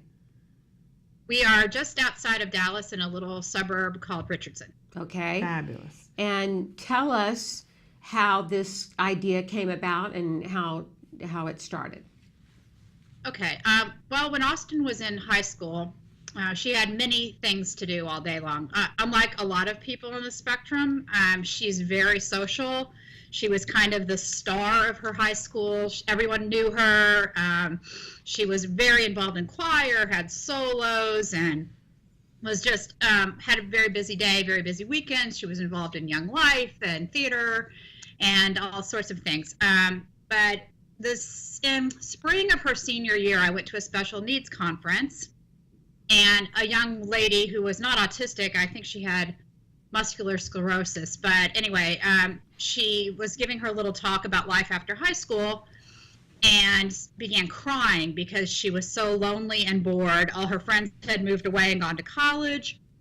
She wasn't able to herself get a job, so she was basically by herself all day long and just completely miserable. And up until that point, I had just kind of hoped that everything was going to work out for my child, that she would, be in college somewhere or find a job somewhere, even though I knew that probably wasn't terribly realistic. And then the reality of the situation began to hit me as I started looking around for what she could actually do after high school, and the answers were not to be had. There was really nothing for her to do. So there were no programs. There were no after-school programs. There were no programs that would help her get employment. That kind of thing. Well, here's the thing. Austin is like a large group of people that I'm finding. She is too high functioning for places like rehab or dayhab, sorry. Right. And she is too low functioning to really hold a job or attend college classes by herself. Right, right. So she is currently in a transition program with our high school, but it's only 2 hours a day. And like a lot of other people in her situation, she's left with 10, 12 hours a day of nothing to do. Right. My husband and I I was an English professor. I stopped to do this full time in May, but we were a little bit more fortunate than most people because we at least had flexible schedules. If I was teaching a class, my husband was home or what have you. But a lot of people don't have that. Right. Possibility, and even the best dayhabs are very, very expensive. We are not wealthy. We both teach English, right. So we couldn't afford them even if they had worked out for her. And we did try one, and this is not to disparage people who end up choosing a dayhab situation, but for Austin, because most of the people in the dayhab were lower functioning than she is, she began taking on their behaviors. So great characteristics. Right. She, after 3 weeks in this place, and she was in the best that is to be had, after 3 weeks, she began saying she was bored, she didn't want to go, and that was just not like her. So we decided that that wasn't for us, pulled her out and started looking for other things and discovered that there just wasn't any. There are TWC, that's just Texas Workforce Commission, and things to place special needs people. And she is on that list, but so far the things that we've seen have been very low skill. She Right. was, even within her transition program, she's been asked to do things like clean tables at a nursing home or black out address labels for magazines to give to patients. And because she's super creative, she becomes very bored, and that increases her behaviors, and it doesn't work out. So I'm telling you all this is preamble for why I created my program. And please, as I said, I was an English professor, so I can talk nonstop for 90 minutes. That's good. We like it. You're on a roll, and you keep keep You're going. one of our tribe. But I want to get to because for me, what's pivotal here is that what a lot of people are going to find, and we're going to talk a lot more about the ITP process in the coming months, but because I'm learning about that and seeing all the things that an ITP process is supposed to do before our children get to the cliff. But what's shocking to me is that if your child is 18 and you get to the cliff, they don't have programs to work on the things that an ITP works on. But what you've brilliantly done, Jamie, is that your program has goals that almost exactly match what an ITP process does. And it's really, you're filling a gap that I don't see anybody else filling for those 18-year-olds. So I would love it if you would talk about the goals for your program. Yes, I have many goals. It does not just come out and have fun, although that's what ends up happening. But we have 5 main goals for the program. My thinking is that kids that are our age in the high-functioning autistic, moderate to high-functioning group, what they need most is social skill improvement. So while OT is great and PT is great, what I think they need most is to improve their social skills. And I'm sure you guys are very familiar with Temple Grandin, who said, one of the best things people ever did for me was expose me to new things. Right. Are you still there? Yep, we're seeing pictures of your program. Yeah. Okay. So that's what I thought Austin would benefit most from, because everyone in our program has super remarkable creativity and they're not being challenged. So my thinking is if I improve their social skills, then eventually they will perhaps have more fulfilling jobs. I'm not saying they'll all work 40 hours a week, but they might work 10 or 12 hours a week. It's something that they really enjoy with people who really know and enjoy them. So getting back to the goals of the program, the first thing is engagement. So not about once a month, every month, I spend about 15 hours creating an interactive calendar for parents. I go through every event within about a 35-mile radius. I go through Facebook and look at everything. Everybody posts there, whether your event is small or large or medium, and I see where can I take this group of kids that they can interact with their community so that the community really gets to know them and they get to know the community. We also have members of the community come to us. I've had my friend who's a science teacher, Chris Long, come and teach us the science of sparklers. So we did that one day. I've had my friend Tom Sale, who's an artist at Bardwell College, come and teach us how to make paper mache puppets. And the reason I'm telling you this is because I'm sure you guys know there's a very vague, nebulous sense of autism awareness out there. People say, oh, right, I've heard of autism, I'm aware of autism.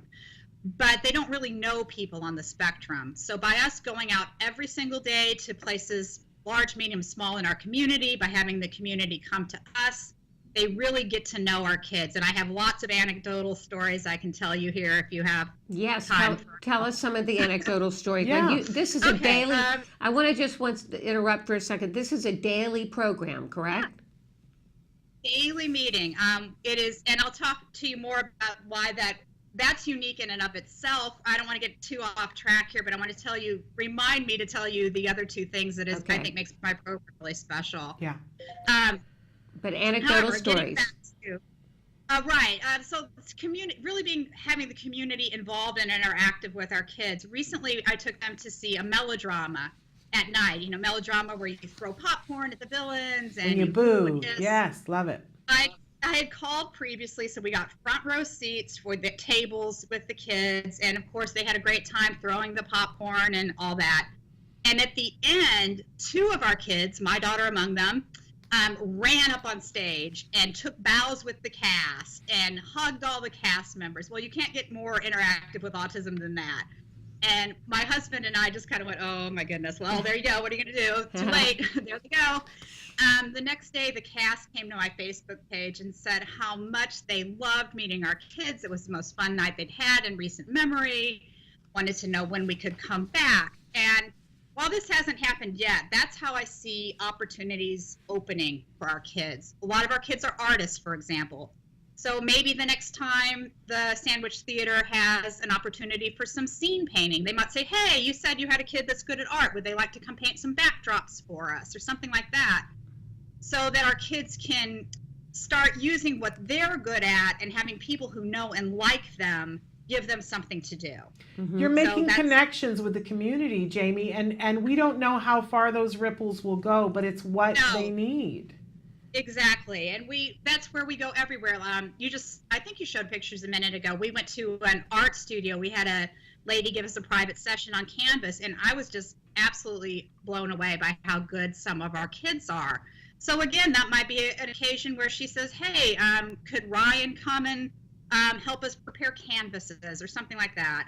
I'm not saying everything's in the arts. We both do other things as well, but I come from an arts background, so the people I hang around with tend to be artists or professors. So I'm looking for any door I can open for them so that they really get to know our kids and, again, get some opportunities that they might not otherwise have had, because the TWC and other job placement, they're not looking for those kinds of things. Or if they are, they're not, I don't know how they would find them. You know, they place them in grocery stores, they place them in nursing homes and things like that. But for our creative set, that just doesn't work out. So we're always looking for who will come, let us come to them, what can we do with them, how can we show you that people on the spectrum are not some of the stereotypical things that people think of people with autism. What we get a lot is, oh, I thought people with autism didn't speak. I thought people with autism didn't show emotion.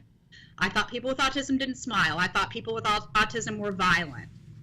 Those are kind of some of the kind of perceptions that are out there. So when we come in our group of, we usually have 10 to 12 kids on each outing, come en masse and kind of invade whatever space they have, and they are curious and interested and happy. It really changes the perception of autism, and I think those doors will open. We've only been around really since May. I started in January, but I was still teaching full time, and I really just put everything away and put all my energies into this in May, and we've already seen all of those things happen, and I'm finding those autistic adults who are just dying for things to do and have interaction and friendship, which is something else I want to talk about in a minute. If you have any questions right now, though, I can stop talking for a second. Well, also one thing this does is provide respite for the parents too. So let's talk about that. Absolutely. Although it's funny because as that is one of my goals, and you are always welcome to leave your kid with us for whatever outing we go to. I'm finding that most of our parents have bonded now, and they want to see each other, so they end up hanging out at the events, and they love seeing their kids have friends and have fun and be together. So they will every once in a while take a break and say, hey, I just want to go grocery shopping or go to a movie or what have you, but they're ending up staying with us because they like to see their kids having fun. Yeah, good. Amazing. And it's very affordable. We should let people know that that you've set a price point. People can, you don't have to sign up to do it every day of the week. You can come to one thing and not come to another thing, and that generally it's between, you said to us, $20 and $40 for an event, and that includes the cost of getting to the event and the ticket price, correct? Right. But yeah, most events are between $20 and $40, as you said, typically 20. They're about 2 hours, and the reason that they are 2 hours is because that's about all our kids can stand. They love going out and doing the social things, but they'll tell me at like 90 minutes, okay, I'm done. You know, time to go. So we've decided that 2 hours is about the right amount of time. It is every single day. You do not have to come to every single event, and there's a couple of reasons for that. One, you're a child and you know what is best for them. So we have some kids that are very active and love things like roller skating, and some kids that hate things like roller skating. So if you don't want to come to a roller skating day, you don't have to. One of the things that was a barrier for me as a single mother for 9 years was cost. So I want to make it affordable for parents so that they are willing to get their kid out, because you can't come just, well, I'm trying to back up here. I encourage parents to come at least 2 or 3 times a week so that they form those friendship bonds, so that the community is really getting to know them. But I don't say you have to come 2 times a week or you have to come 3 times a week. We just encourage that for the friendship and that sort of thing. Another thing, when I was a single mom, if there were any events to be had and they were a week long, they were very expensive. $500, $600 was typical, and I think anybody would tell you that. So I want to make affordability part of the package to encourage parents to come. Obviously, the $20 is not going to sustain the program because, as you said, the events are covered. If we're going to the zoo and it's $20, that pays for your zoo ticket and maybe a little bit for a snack or something like that. But I'm not making any money off the parents themselves. That's never my intention. It never will be my intention. And you're doing all this. You're doing all this by yourself, setting up all these. Literally, all by myself. I'm doing literally everything by myself at this point. So I have people have been very generous. They have helped me sustain the program through private donation, but every month it's interesting. And you're the only daily meeting social skills group in the country, you say?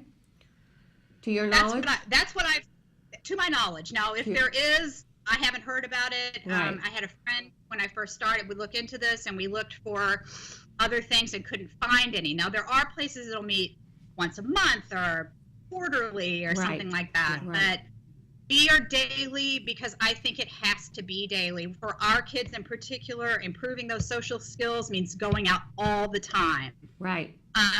While things like OT have their place, they're not real world experiences. You can't practice OT in a room where it's just you and the therapist, you know.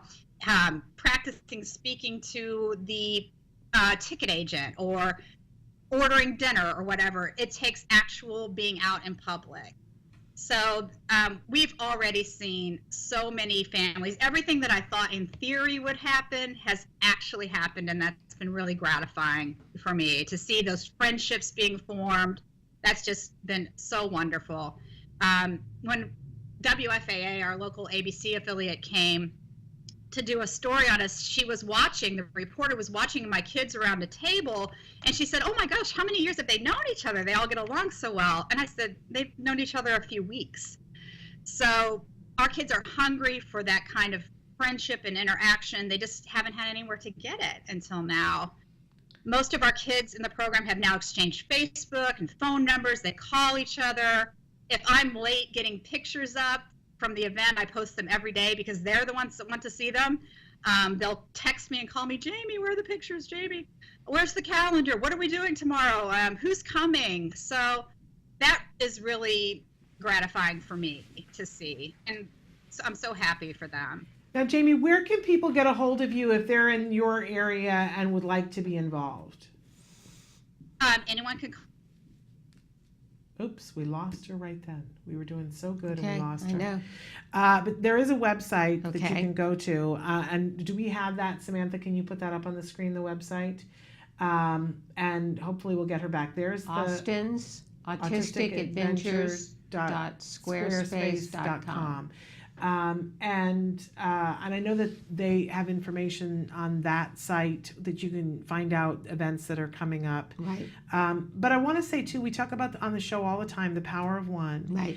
And it's always last year. Was it last year, or the year before? They did a 2-part special on television about the cliff, and they showed the parents, and my husband and I couldn't watch it. We had to watch it in shifts because it gave us such anxiety. And it gives me anxiety because my son's coming up to it. Because you watch the one mom and she was like, you know, there's nothing and I don't know what's going to happen. And my son, he's done in 6 months and I don't know what's going to happen.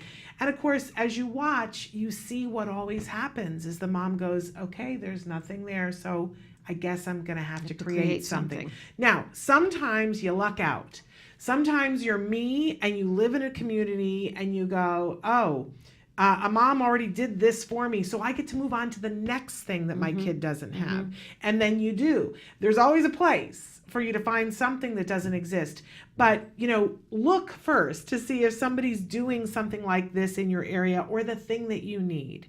And if they're not, I love that Lisa Ackerman, that's how Taka started. Lisa was like, I need a community of people to talk about autism. And so she put up a flyer and said, you know, I'm having a meeting, come to my living room. And she could have rented out a baseball stadium for the people who showed up. And Taka was created. And now it's all over the country. So, you know, I think, you know, check and see if somebody's doing it. If they're not, put out a flyer. If you build it, they will come.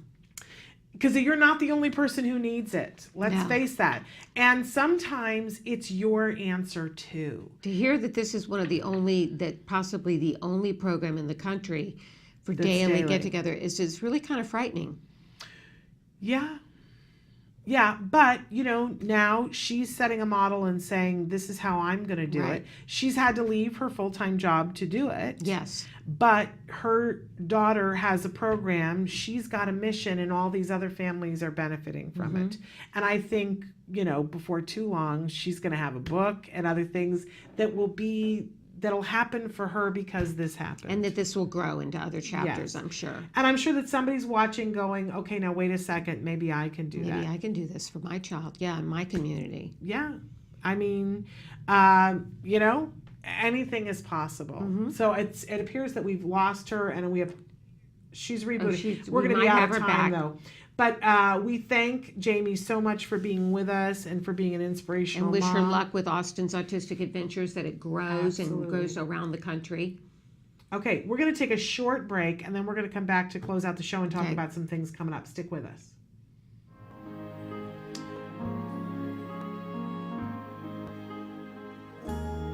Are those your eyes? Is that your smile?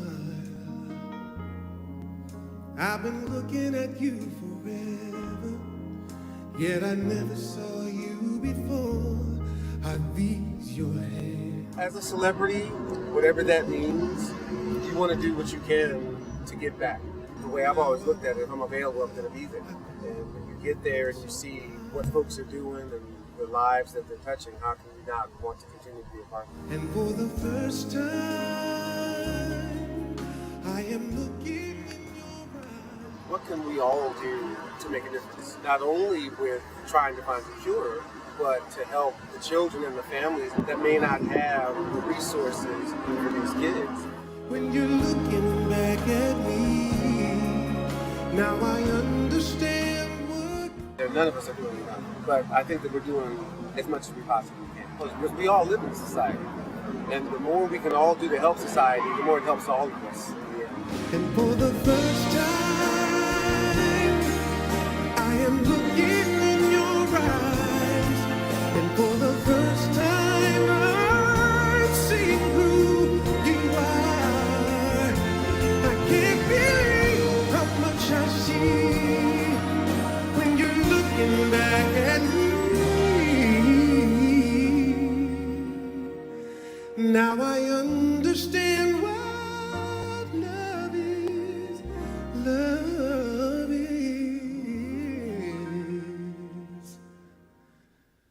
for the first time.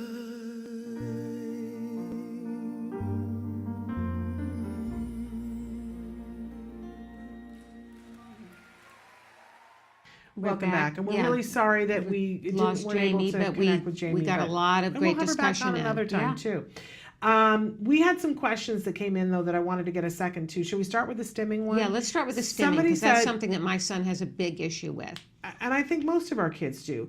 And it just caused this child to be handcuffed over stimming. Right, exactly. Who helps with stimming behavior? OT or will ABA help to figure out what it means? I don't know if he is over or understimulated or what I do about it.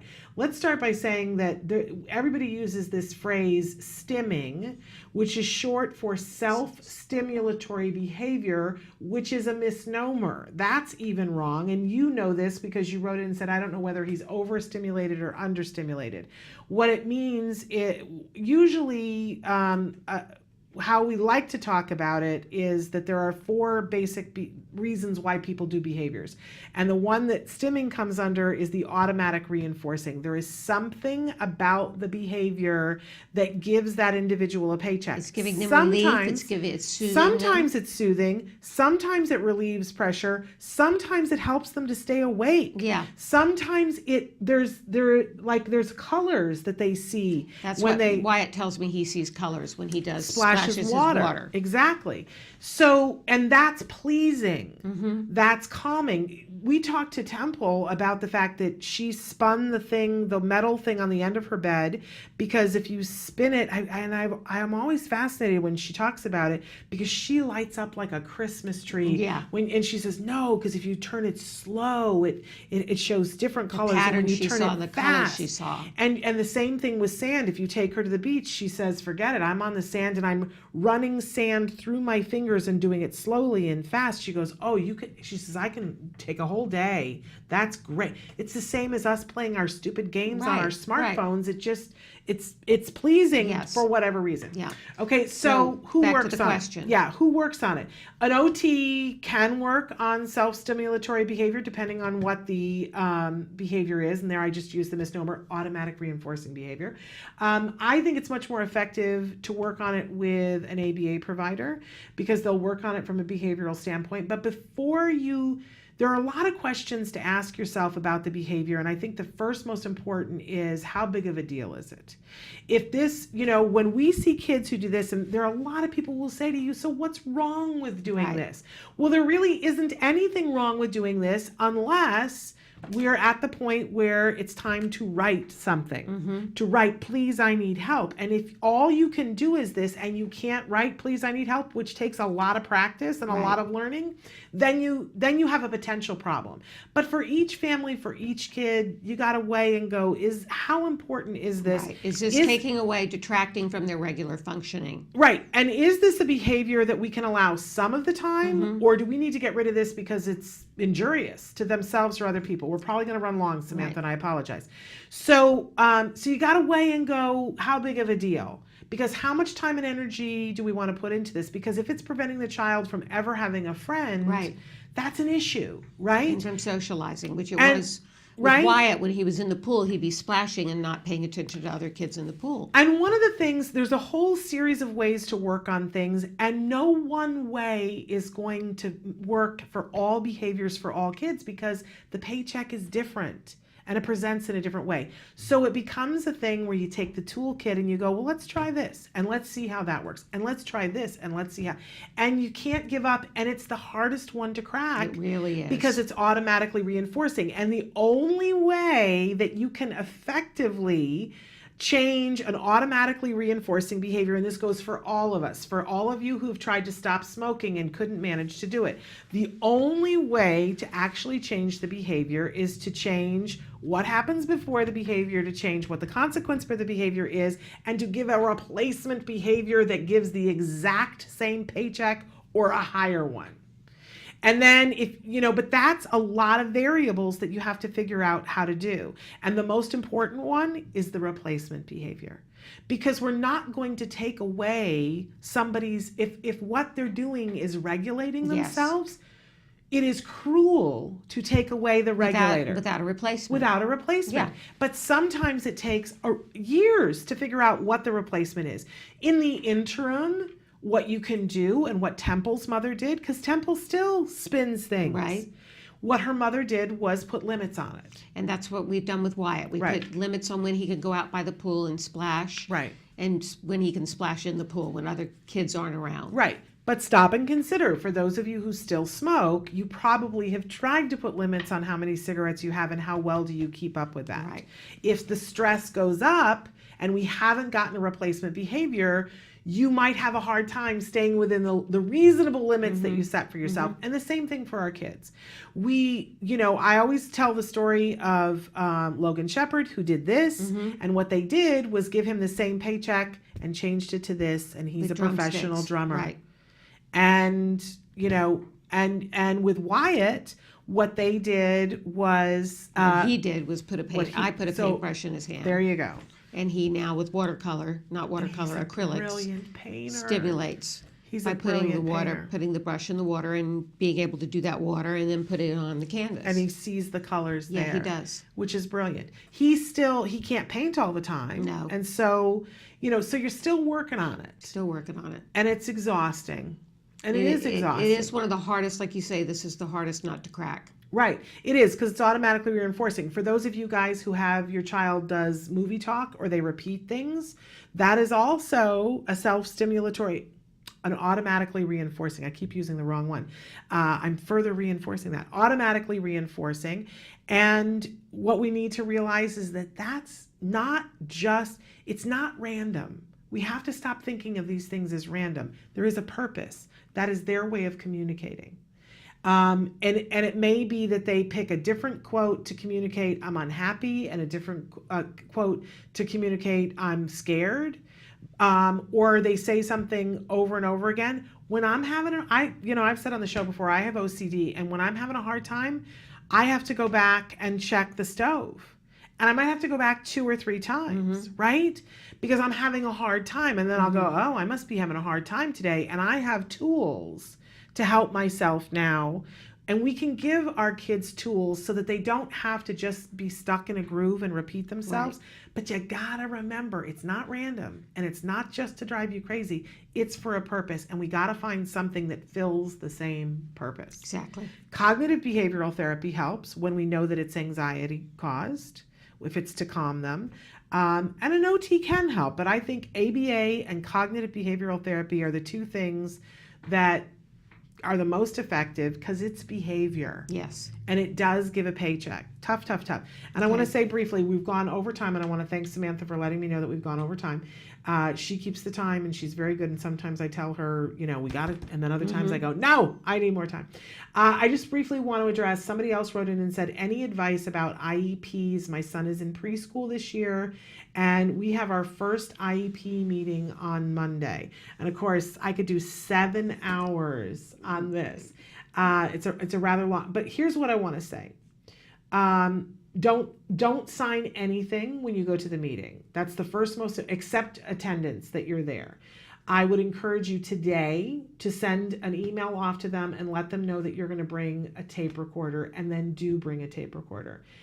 There are times when you will decide later on that you may or may not want the tape recorder, because you might want to say something that you don't want to have recorded. But at least say that you're going to bring a tape recorder to this, to all of them, so that you have the right on the day of to do the tape recorder. And especially for this first one, bring the tape recorder, because you're going to want to go back over things afterwards and go, oh, I said that, they said this. Remember that it can feel stressful. And on the first one feels like you're not on the team, because they're going to present you with a bunch of reports and papers and things, and you're going to feel like a bunch of stuff happened when you weren't in the room. If you want to today, when you send the email to them saying I'm bringing a tape recorder, you can very nicely ask them and say, if there are any reports they're going to be presented on Monday, could I have them on Friday so that I have the weekend to look over them? The truth is, if you ask for them in writing, they should present them. They don't absolutely legally have to, and they may just throw them at you on Monday. But if they do, make sure you say while the tape recorder is running, thank you. I know that I asked if I could have these on Friday and that you weren't able to. Can I just take a minute to go over them before? Because what you want is it on the tape recorder that you asked for them and that they didn't provide them. That's what you want. This lets the team know a couple of things: that you're not somebody that they can just walk all over, because unfortunately they walk all over people every single day. Here is the rude reality. There is like this much money that they have, because that's what the federal government has given them and has not funded their full IDEA program. And that's a problem. And there's no escaping that. They have this much money, and if they were going to give all the kids a free, appropriate public education, they would need this much money. So they have to figure out how to cut corners, and so they try not to give everybody what they really should have. You can't buy into that as a parent, because you're in charge of your kid. You have to advocate for your kid and let them figure it out. And they will try to guilt you into it if the tape recorder is not running. I've had people say to me, well, we weren't able to get computers for the classroom this year because we had to pay for your son's aid. To which I then said, wow, legally you have a responsibility to give my son a free, appropriate public education, and to not throw a number at me and say that other kids, that's illegal what you just did. But I didn't have a tape recorder running when that happened. Have a tape recorder running and you won't run into that. And you're going to need time to digest this And Yeah. then also to decide if you want to bring in an advocate or, an attorney at some point. Yes. If that's within your... But at the first one, I would say go and see what you're up go and against. see. But they're going to act like they're fabulous and that they're giving you the most Right. wonderful thing. And we're going to give you this, and we're going to give you this, and we're going to give you this.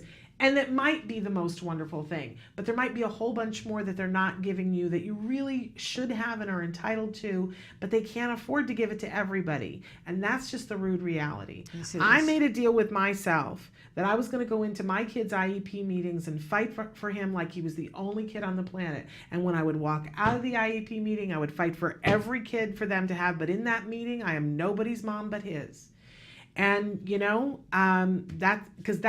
there is no one else that's going to be there for your kid. No, you have to advocate for your own child. You have to. There's no one on that team that's going to go, oh, I've put your child first. That No. is not their obligation, and they won't do it. So you have to do it. And if you want to, if there's anything specifically that you're concerned about, I like to write myself a letter the night before that I address to them and say, here's what we want. And I have that with me when I go in, so I just have to read it so that I don't really have to think in the moment.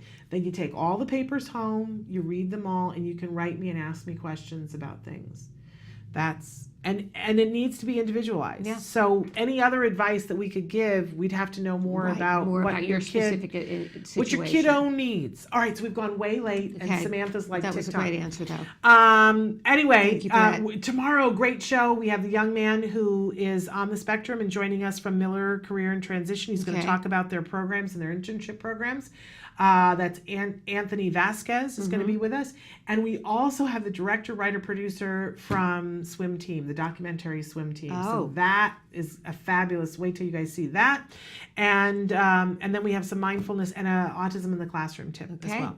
All right, it was So a all great that show. and much more. All right, well, Thank thanks you. for spending the hour with me. And more, a little bit more than an hour. So we'll be back tomorrow. Until then, give your kiddos a hug from me. And yourself a hug from me. Bye-bye. Bye-bye for now.